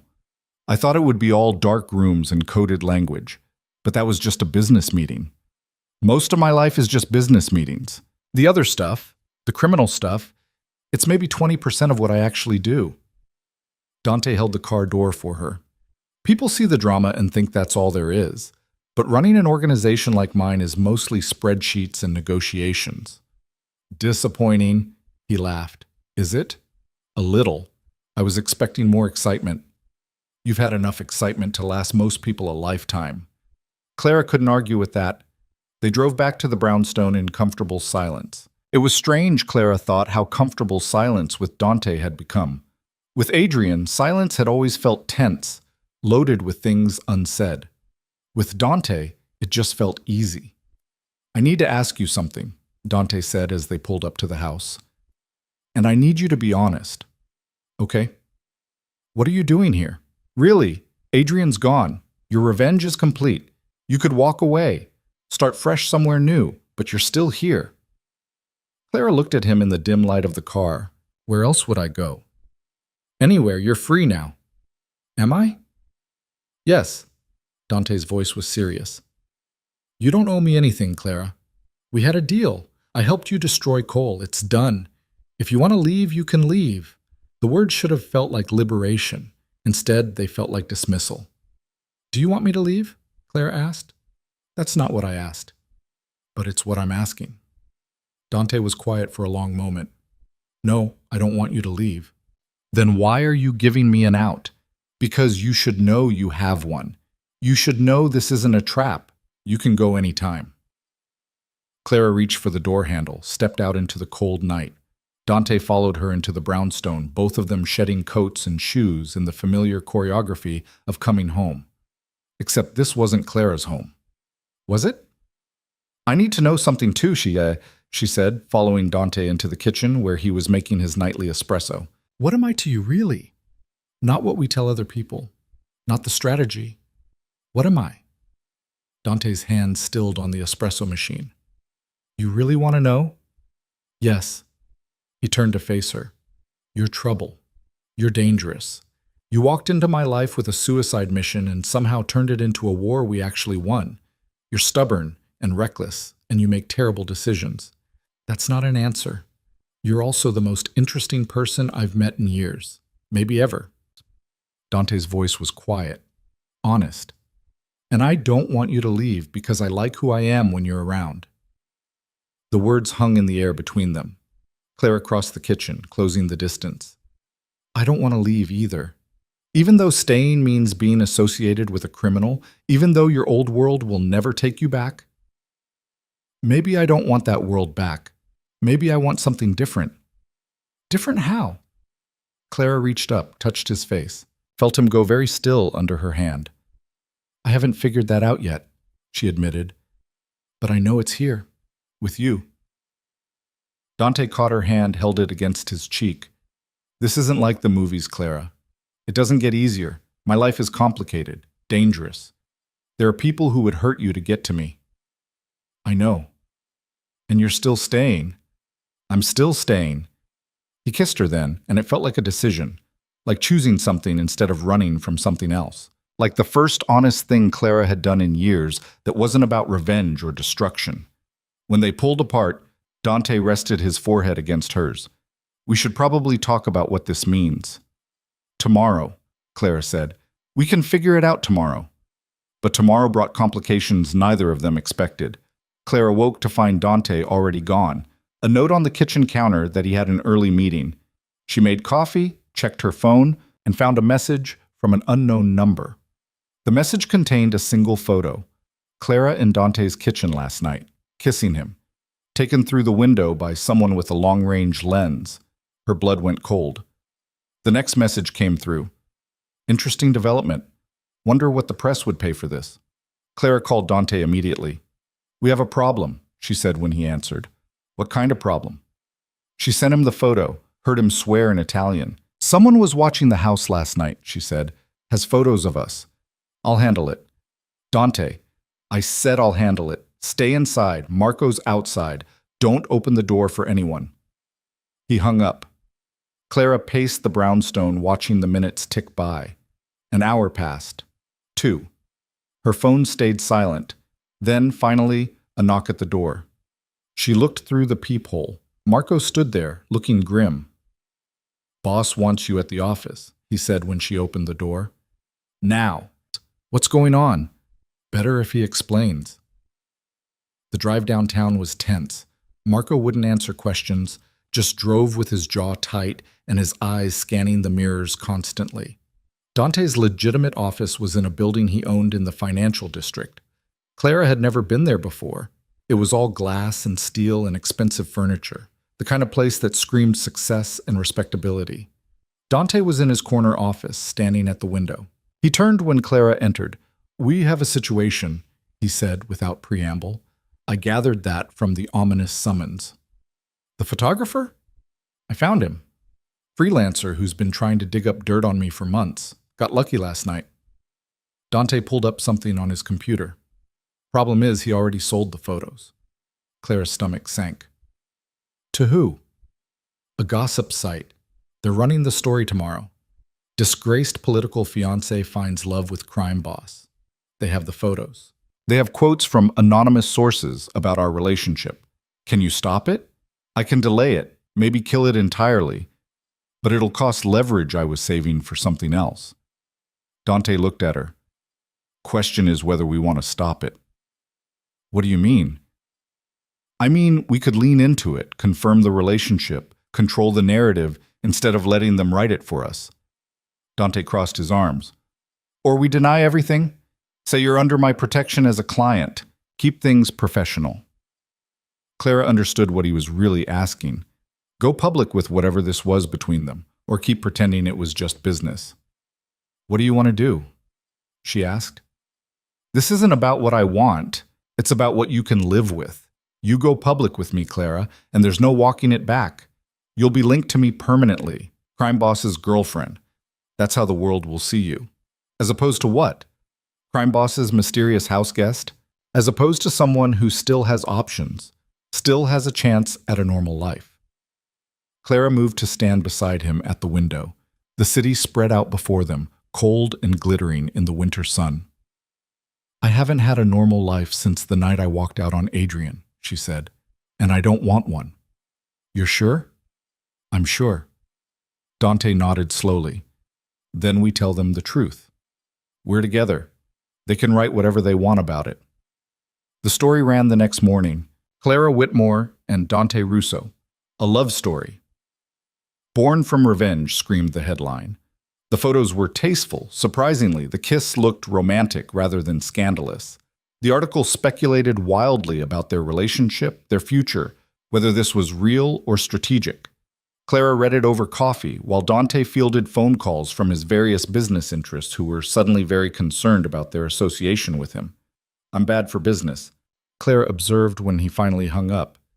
"You're complicated for business, there's a difference." Dante sat down across from her. "Some people will distance themselves, some won't care, some will be intrigued." "And you're okay with that?" "I'm okay with you. The rest is just noise." The days that followed were strange. Clara and Dante were officially a couple now, which meant navigating what that actually looked like.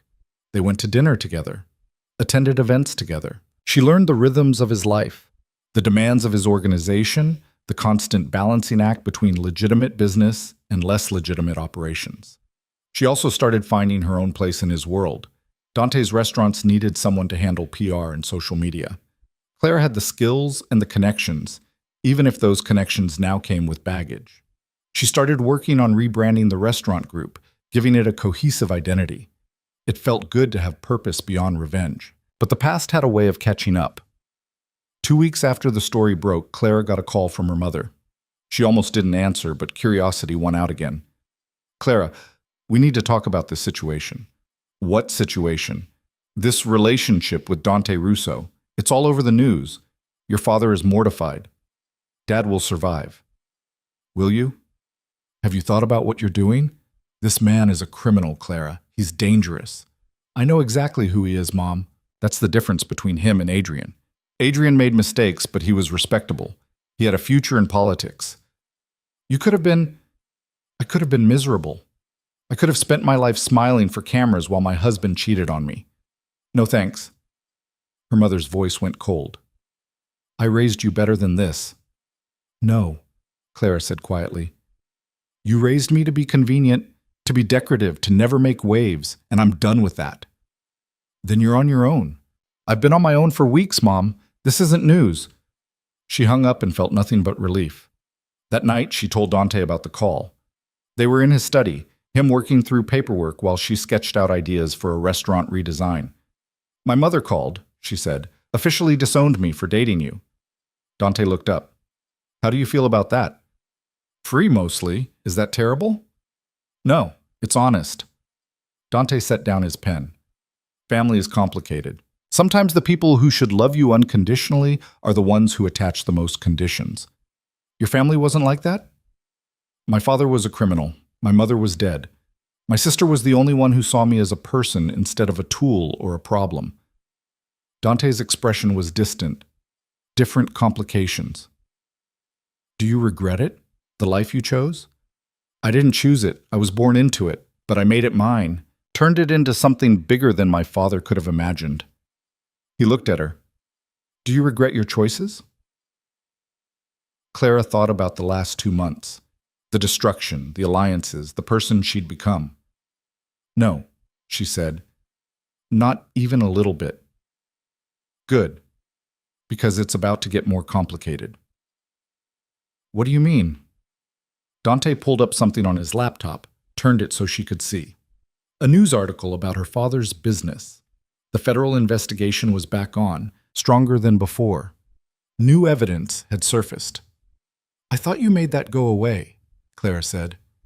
"I delayed it. But the evidence exists, the crimes are real. Eventually justice comes for everyone."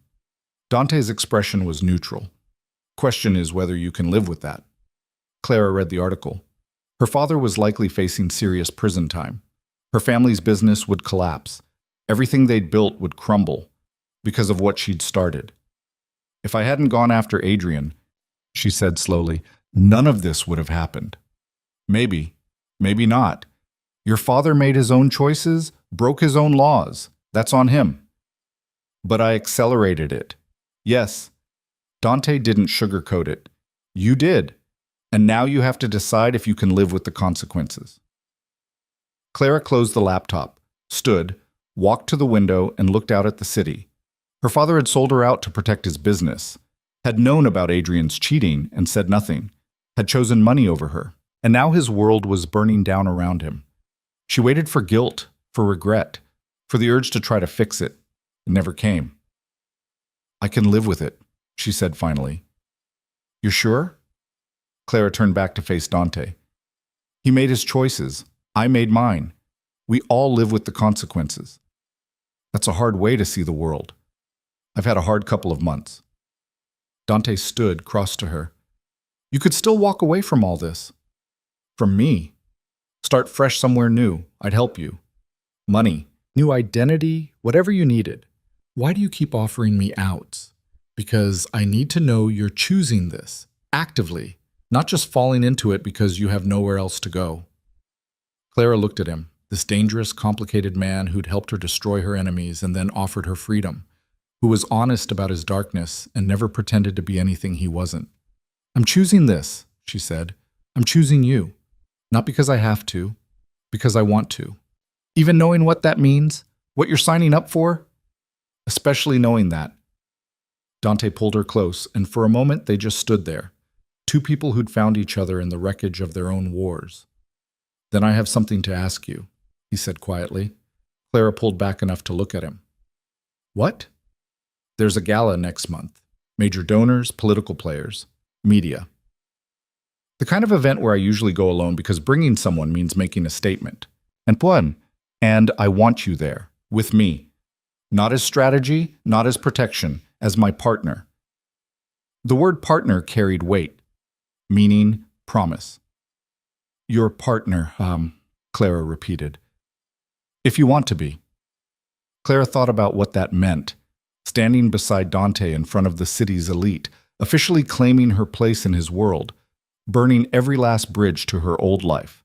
She thought about it for maybe 3 seconds. Yes, she said, I want that. Dante smiled, a real smile, rare and genuine. Then we'd better get you a dress. The next few weeks passed in a blur of preparation. Clara threw herself into work on the restaurant rebranding, meeting with designers and social media managers and food critics.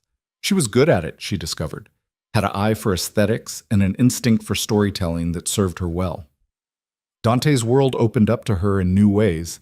She met his real business partners, the legitimate investors and restaurateurs and property developers. She learned the difference between the public-facing Dante and the private one, and found she liked both versions. She also started to understand the full scope of his operation. The protection he offered to small businesses and neighborhoods the police ignored. The scholarships he funded for kids from Brooklyn. The way his illegal money often ended up doing more good than the legal fortunes of people like her father. It was complicated, morally gray. Nothing like the simple good versus evil narratives she'd grown up believing. And Clara found she was okay with complicated. Her father's indictment came through 3 weeks before the gala. Clara read about it in the newspaper over coffee, felt nothing, and moved on with her day. Her mother left a voicemail calling her heartless. Clara deleted it without listening to the whole thing. The past was done. She was building something new. The night before the gala, Clara stood in front of her closet looking at the dress Dante had insisted on buying her. It was stunning, deep sapphire blue that brought out her eyes, cut to be elegant and dangerous all at once. Tomorrow night, she'd walk into that ballroom on Dante's arm. Tomorrow night, she'd officially become what the press had been calling her for weeks, the crime boss's girlfriend. Tomorrow night, she'd choose her future. And Clara Whitmore, formerly perfect political accessory, currently something much more interesting, couldn't wait. The morning of the gala, Clara woke to find Dante already dressed, sitting on the edge of the bed with his phone in one hand and a cup of coffee in the other. The tension in his shoulders told her something was wrong before he said a word. What happened? She asked. Dante looked at her, and his expression was carefully blank. Too blank. Adrien's back in the city. Clara sat up, fully awake now. What? I thought he was in Montana. He was, until yesterday. Dante handed her his phone. A grainy photo showed Adrien getting out of a car outside a hotel in Manhattan. One of my people spotted him last night. He's been making calls, meeting with people. What kind of people? The kind who used to be his allies, donors, political operatives. Dante took back his phone. He's planning something. Clara's mind raced. Adrien was supposed to be done. Finished. Running scared in Montana while his career burned behind him.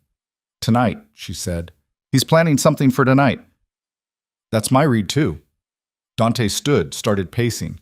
The gala is the biggest gathering of the city's power players in months. Maximum visibility, maximum impact. If Adrien wants to make a comeback, that's where he'd do it. So we don't go. We have to go. If we don't show, it looks like we're afraid of him, like he still has power over us. Dante stopped pacing, looked at her. But it's going to be dangerous. He's desperate. Desperate people do stupid things. Clara got out of bed, crossed to where Dante stood. What's the worst he can do? His career is over. His reputation is destroyed. He has no leverage. Doesn't mean he can't cause damage on his way down. Dante's jaw was tight. I'm having Marco triple security. Extra people at every entrance. I'll have someone on you the entire night. I don't need a babysitter. You need protection. Adrien already grabbed Elena once. I'm not giving him a chance to grab you. The fierceness in Dante's voice made something in Clara's chest tighten. This wasn't strategy or calculation. This was fear. Real fear that something might happen to her. Okay, she said quietly.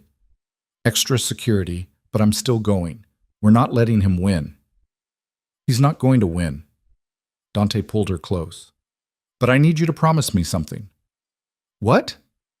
If things go wrong tonight, if Adrien does something stupid, you let me handle it. You don't try to fight him yourself. You don't play hero. Clara wanted to argue, wanted to say she could handle herself. But the look in Dante's eyes stopped her. I promise, she said. But you have to promise me something too. What? Don't kill him, whatever he does. However stupid he gets, you don't kill him. Dante was quiet for a long moment. You're asking a lot. I know. But if you kill Adrien, it changes everything. You become a murderer in everyone's eyes. Not just the criminal underworld, the real world. Our world. Clara held his gaze.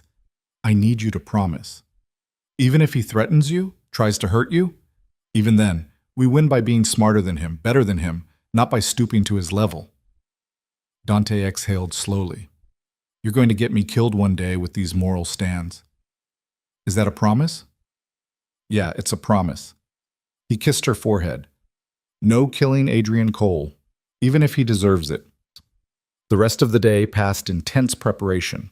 Marco and his team swept the venue, checked exits, positioned people strategically. Diana came by to run Clara through potential media scenarios. Dante made phone call after phone call, shoring up alliances and calling in favors. By the time Clara started getting ready that evening, her nerves were stretched thin. The sapphire dress fit perfectly. Her hair was swept up, her makeup flawless. Diamond earrings, new ones, bought with her own money from her restaurant work, caught the light. She looked at herself in the mirror and saw someone she barely recognized. Strong, dangerous, ready. Dante appeared in the doorway, devastating in his tuxedo. He stopped when he saw her, just stared for a moment. What? Clara asked.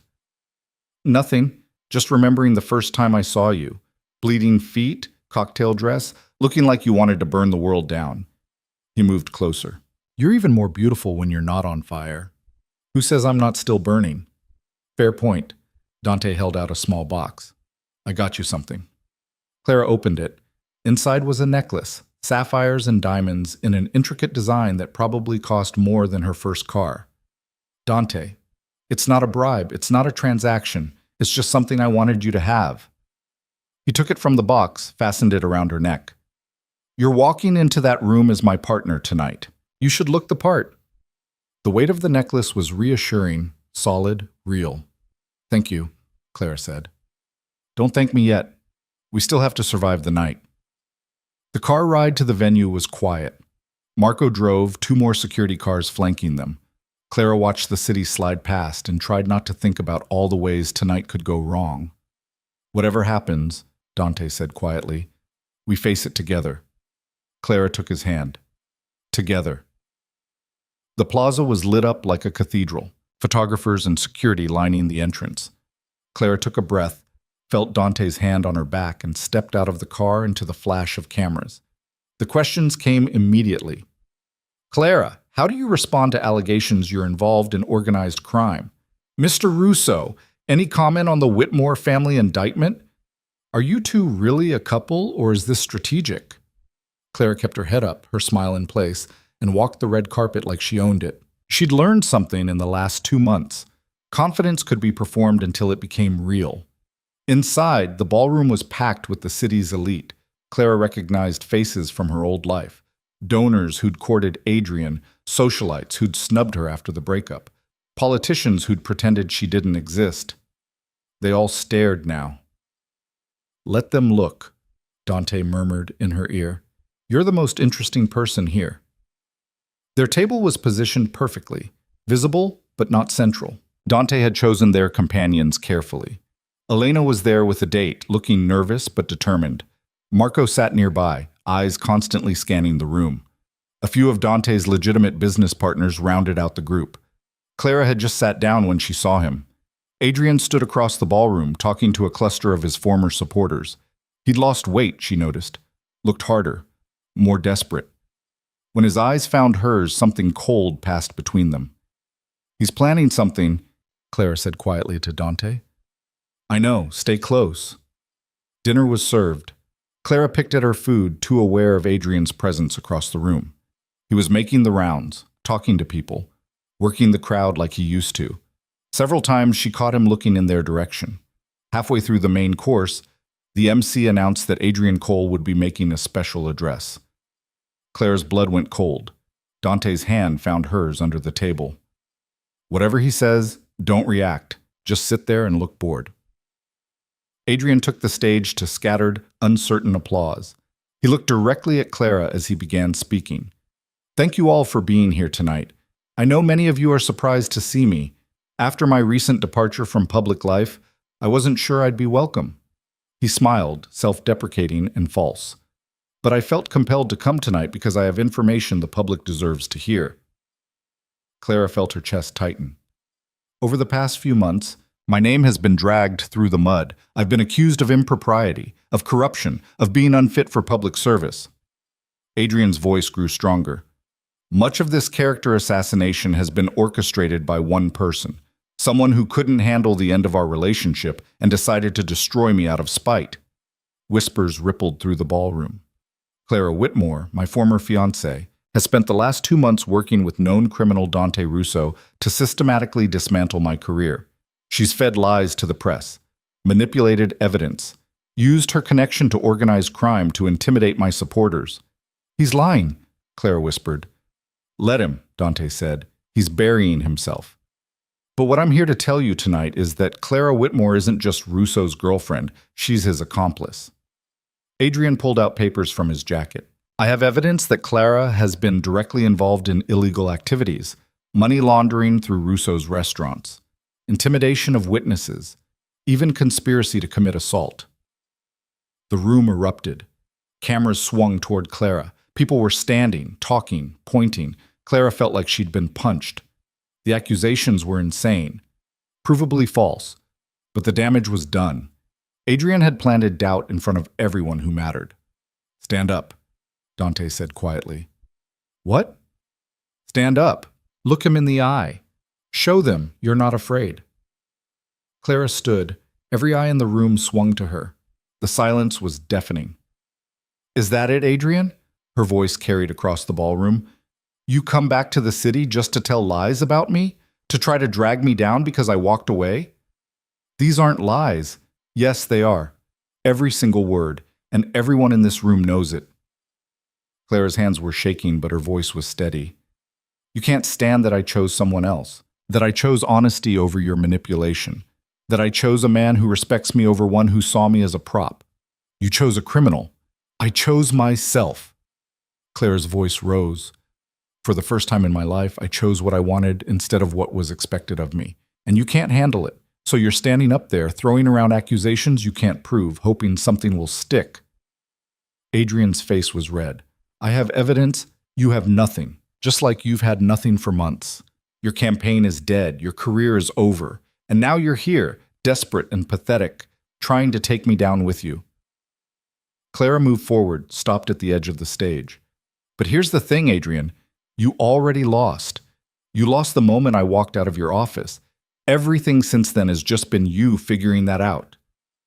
The ballroom was silent. Every phone was recording. Every camera was pointed at them. Adrien stared at her. and Clara saw the moment he snapped. "You ruined my life!" he screamed. The polished politician mask shattered completely. "I gave you everything. I was going to make you somebody, and you threw it away for a thug with a nice suit. You gave me nothing but lies and manipulation. Dante gave me honesty. That's the difference. Dante Russo is a criminal. He's killed people. He's a better man than you'll ever be." That was when Adrien lunged. He jumped off the stage, crossed the ballroom in 3 strides, hands reaching for Clara's throat. But Dante was faster. He intercepted Adrien halfway, caught him in a grip that looked casual, but had Adrien crying out in pain. Security materialized from everywhere. Marco and his team surrounded them. The ballroom erupted in chaos. People shouting, phones recording, cameras flashing. "Get your hands off me!" Adrien struggled in Dante's grip. "Gladly." Dante released him into the arms of 2 security guards. "But if you come near her again, I'll break more than your pride." "You're threatening me? In front of everyone? I'm warning you, there's a difference." Dante's voice was cold, final. "You're done, Cole. Go back to Montana. Go anywhere. Just go." Adrien looked around the ballroom, at the sea of faces watching his meltdown, at the cameras recording his humiliation. Clara saw the moment he realized how completely he'd destroyed himself. His false accusations, his emotional breakdown, his physical attack on Clara in front of witnesses. He'd handed them everything they needed to bury him forever. "This isn't over," Adrien said, but his voice was weak. "Yes," Clara said quietly. "It is." Security escorted Adrien from the ballroom. The crowd slowly settled, conversations breaking out everywhere. Clara stood in the center of it all, shaking but standing. Dante appeared at her side, hand on her back. "You okay?" "I think so. That was either the bravest or the stupidest thing I've ever seen." "Probably both." He smiled despite everything. "Come on, let's get out of here." They left through a side exit, avoiding the main crowd and the reporters already swarming. Marco had the car waiting. As soon as they were inside, Clara finally let herself collapse. "I can't believe I just did that," she said. "You were incredible, completely insane, but incredible." Dante pulled her close. "Adrien just committed career suicide on live video. That footage will be everywhere by morning." "Good." They drove back to the brownstone in silence. Clara's mind was racing, processing everything that had happened. The confrontation, the lies, the moment Adrien had snapped completely. She'd won, completely and totally. So why did she feel so empty? Back at the brownstone, Clara changed out of the sapphire dress and into comfortable clothes. Found Dante on the roof again, his usual thinking spot. "You okay?" she asked, sitting beside him. "Should be asking you that." "I asked first." Dante was quiet for a moment. "I almost killed him. When he came at you, everything in me wanted to end him right there. But you didn't. Because I promised you I wouldn't. Because you asked me to be better." Dante looked at her. "That doesn't come naturally to me, Clara. Restraint, mercy. That's your influence, not mine. Is that a bad thing? I don't know yet. Ask me when someone I love isn't being threatened." Clara's heart skipped. "Someone you love?"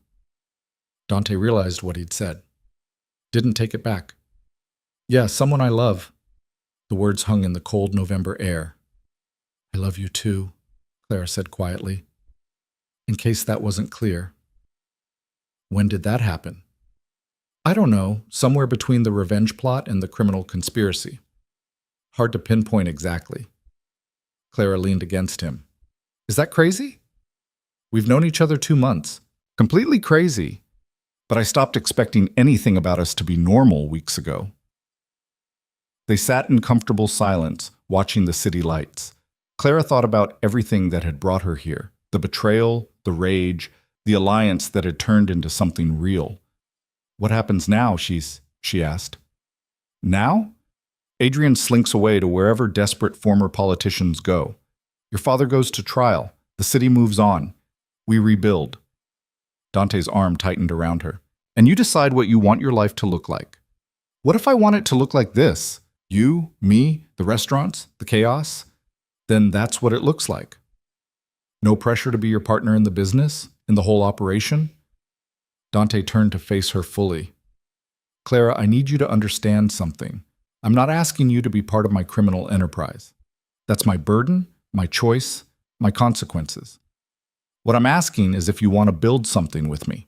The legitimate stuff. The restaurants, the properties, the businesses we can operate in daylight. And the other stuff? The other stuff I keep separate. You don't have to touch it. Don't have to know about it beyond what you already know. Clara thought about that.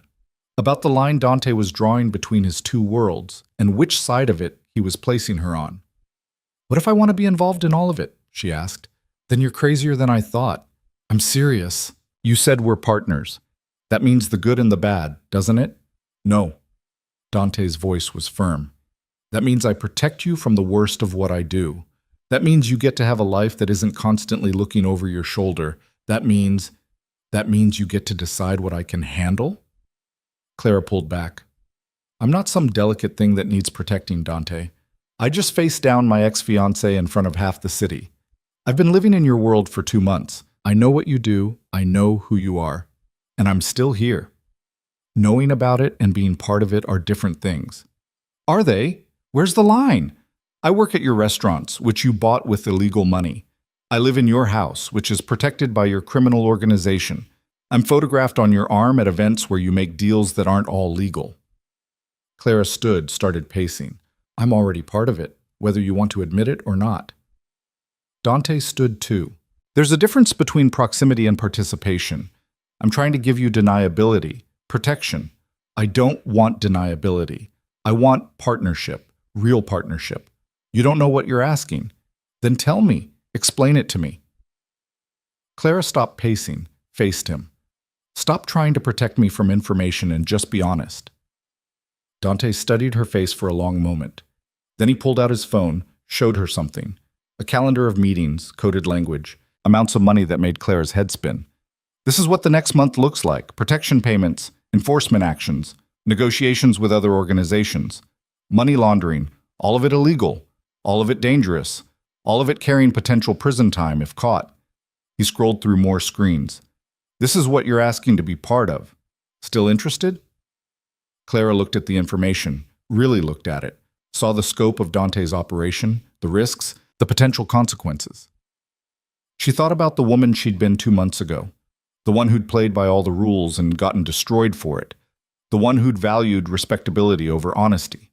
That woman would have run, but Clara wasn't that woman anymore.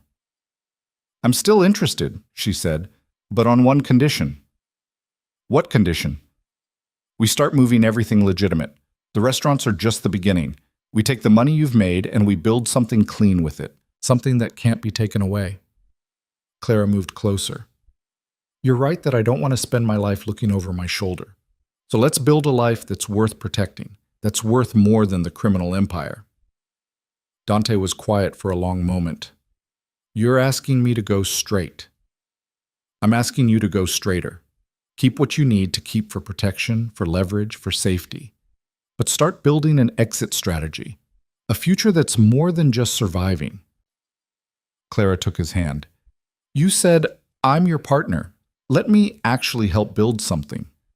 It would take years, maybe decades. Good thing we have time. Dante pulled her close, and Clara felt him exhale against her hair. You're going to change everything, aren't you? That's the plan. And if I say no? If I say I like my life the way it is? Clara pulled back to look at him. Then I stay anyway. But I'll keep pushing, keep challenging you, keep being inconvenient. You're already inconvenient. Then you know what you're getting into. Dante kissed her, and it felt like a promise, like choosing a future instead of just surviving a present. When they pulled apart, Clara noticed lights in the brownstone across the street, movement behind curtains, normal people living normal lives. Do you ever miss it? She asked. Normal? I don't remember normal. This is all I've ever known. Dante followed her gaze. Do you miss it? Clara thought about her old life, the careful appearances, the calculated relationships, the constant performance of being someone she wasn't. No, she said. I don't miss it at all. They went back inside as the temperature dropped. Clara made tea while Dante checked his phone, responding to messages about Adrien's meltdown. The video was already viral. Adrien's reputation completely destroyed. "He's finished," Dante said, showing her the news coverage. "His donors have released statements distancing themselves. His former supporters are calling his behavior erratic. He'll be lucky if he doesn't face charges for assault." "Do you think he'll actually go away this time?" "I think he doesn't have a choice. He burned every bridge tonight. There's nowhere left for him to go." Clara should have felt triumphant, vindicated. Instead, she just felt tired. "I think I need to sleep for about a week," she said. "You've earned it." Dante pulled her close. "But first, there's something we need to discuss." "What?" "Where we go from here. Officially." Dante pulled back, looked at her seriously. "You've been living here for 2 months, using guest rooms and pretending this is temporary. But if we're doing this, really doing this, then we need to stop pretending." "What are you saying?" "I'm saying this is your home if you want it, not as a guest, as someone who belongs here, with me." Clara's heart was pounding. "Are you asking me to move in officially?" "I'm asking you to stop living like you might leave tomorrow, to commit to this, to us." Dante took her hands. "I know it's fast, I know it's crazy, but everything about us has been fast and crazy. Why stop now?" Clara thought about the empty apartment she'd abandoned months ago, the life she'd left behind, the future she'd been building in the shadows, never quite claiming it as real.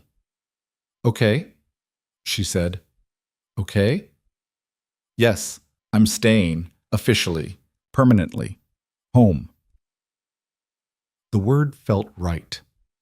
The next morning, Clara woke up in Dante's bed instead of the guest room for the first time. Sunlight streamed through the windows, and for the first time in months, she felt at peace. Her phone was buzzing. She ignored it.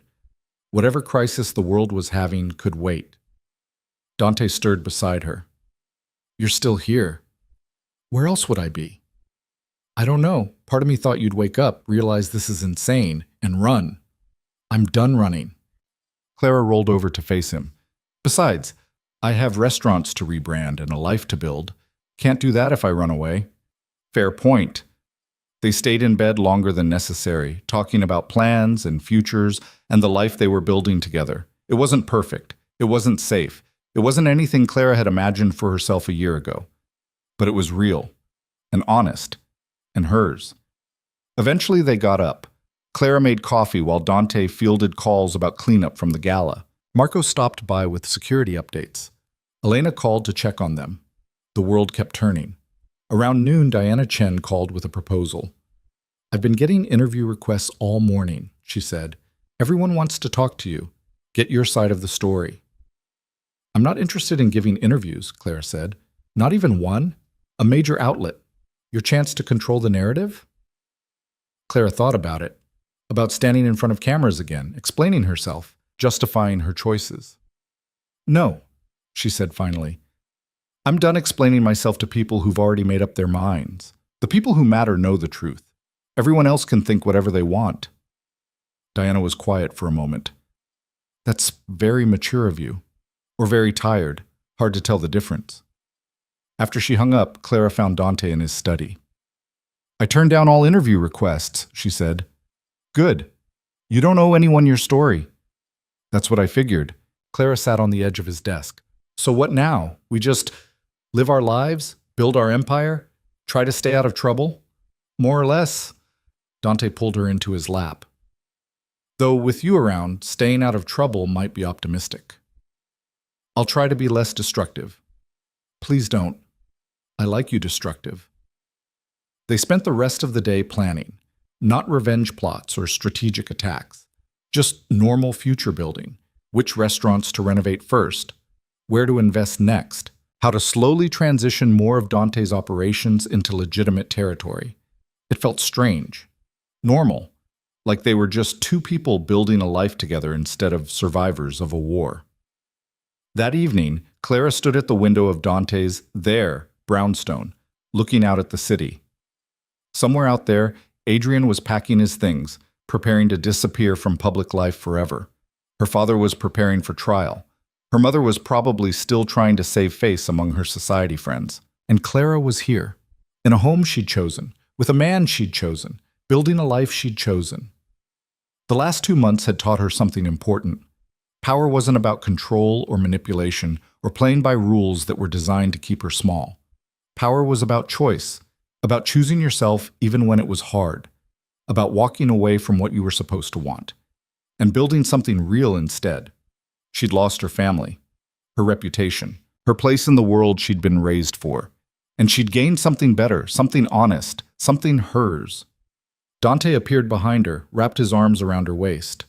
"What are you thinking about?" "How strange it is that the worst thing that ever happened to me turned into the best thing.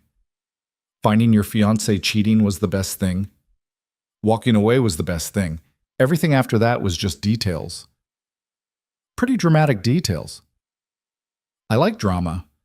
Clara turned in his arms. "But I think I'm ready for some calm now, some boring domesticity, some normal." "With me? You're not going to get normal. I'll settle for honest. That I can do."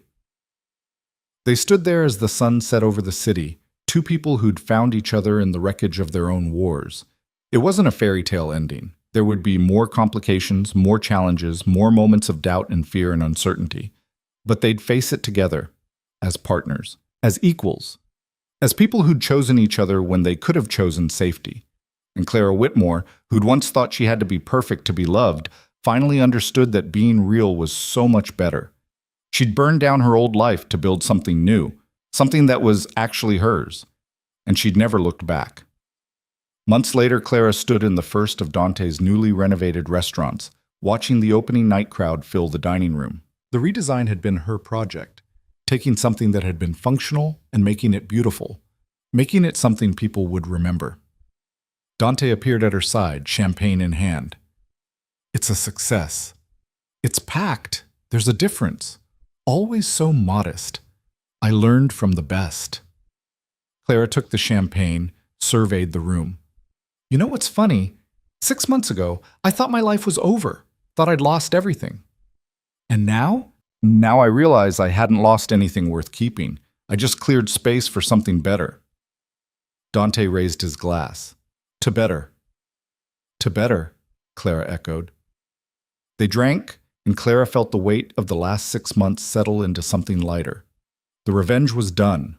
The war was won. The future was waiting, and for the first time in her life, Clara Whitmore was exactly where she wanted to be. Not perfect, not polished, not performing for anyone, just real, just herself, just free. And that was worth more than any carefully constructed life could ever be. The restaurant hummed with life and laughter around them. Dante's hand found hers, and Clara smiled, genuinely, because this, all of this, was hers.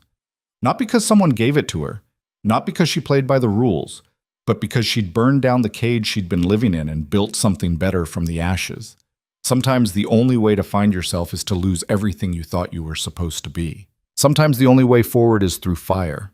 And sometimes the person you become on the other side is exactly who you were meant to be all along. Clara had learned that the hard way, but she'd learned it, and she'd never forget.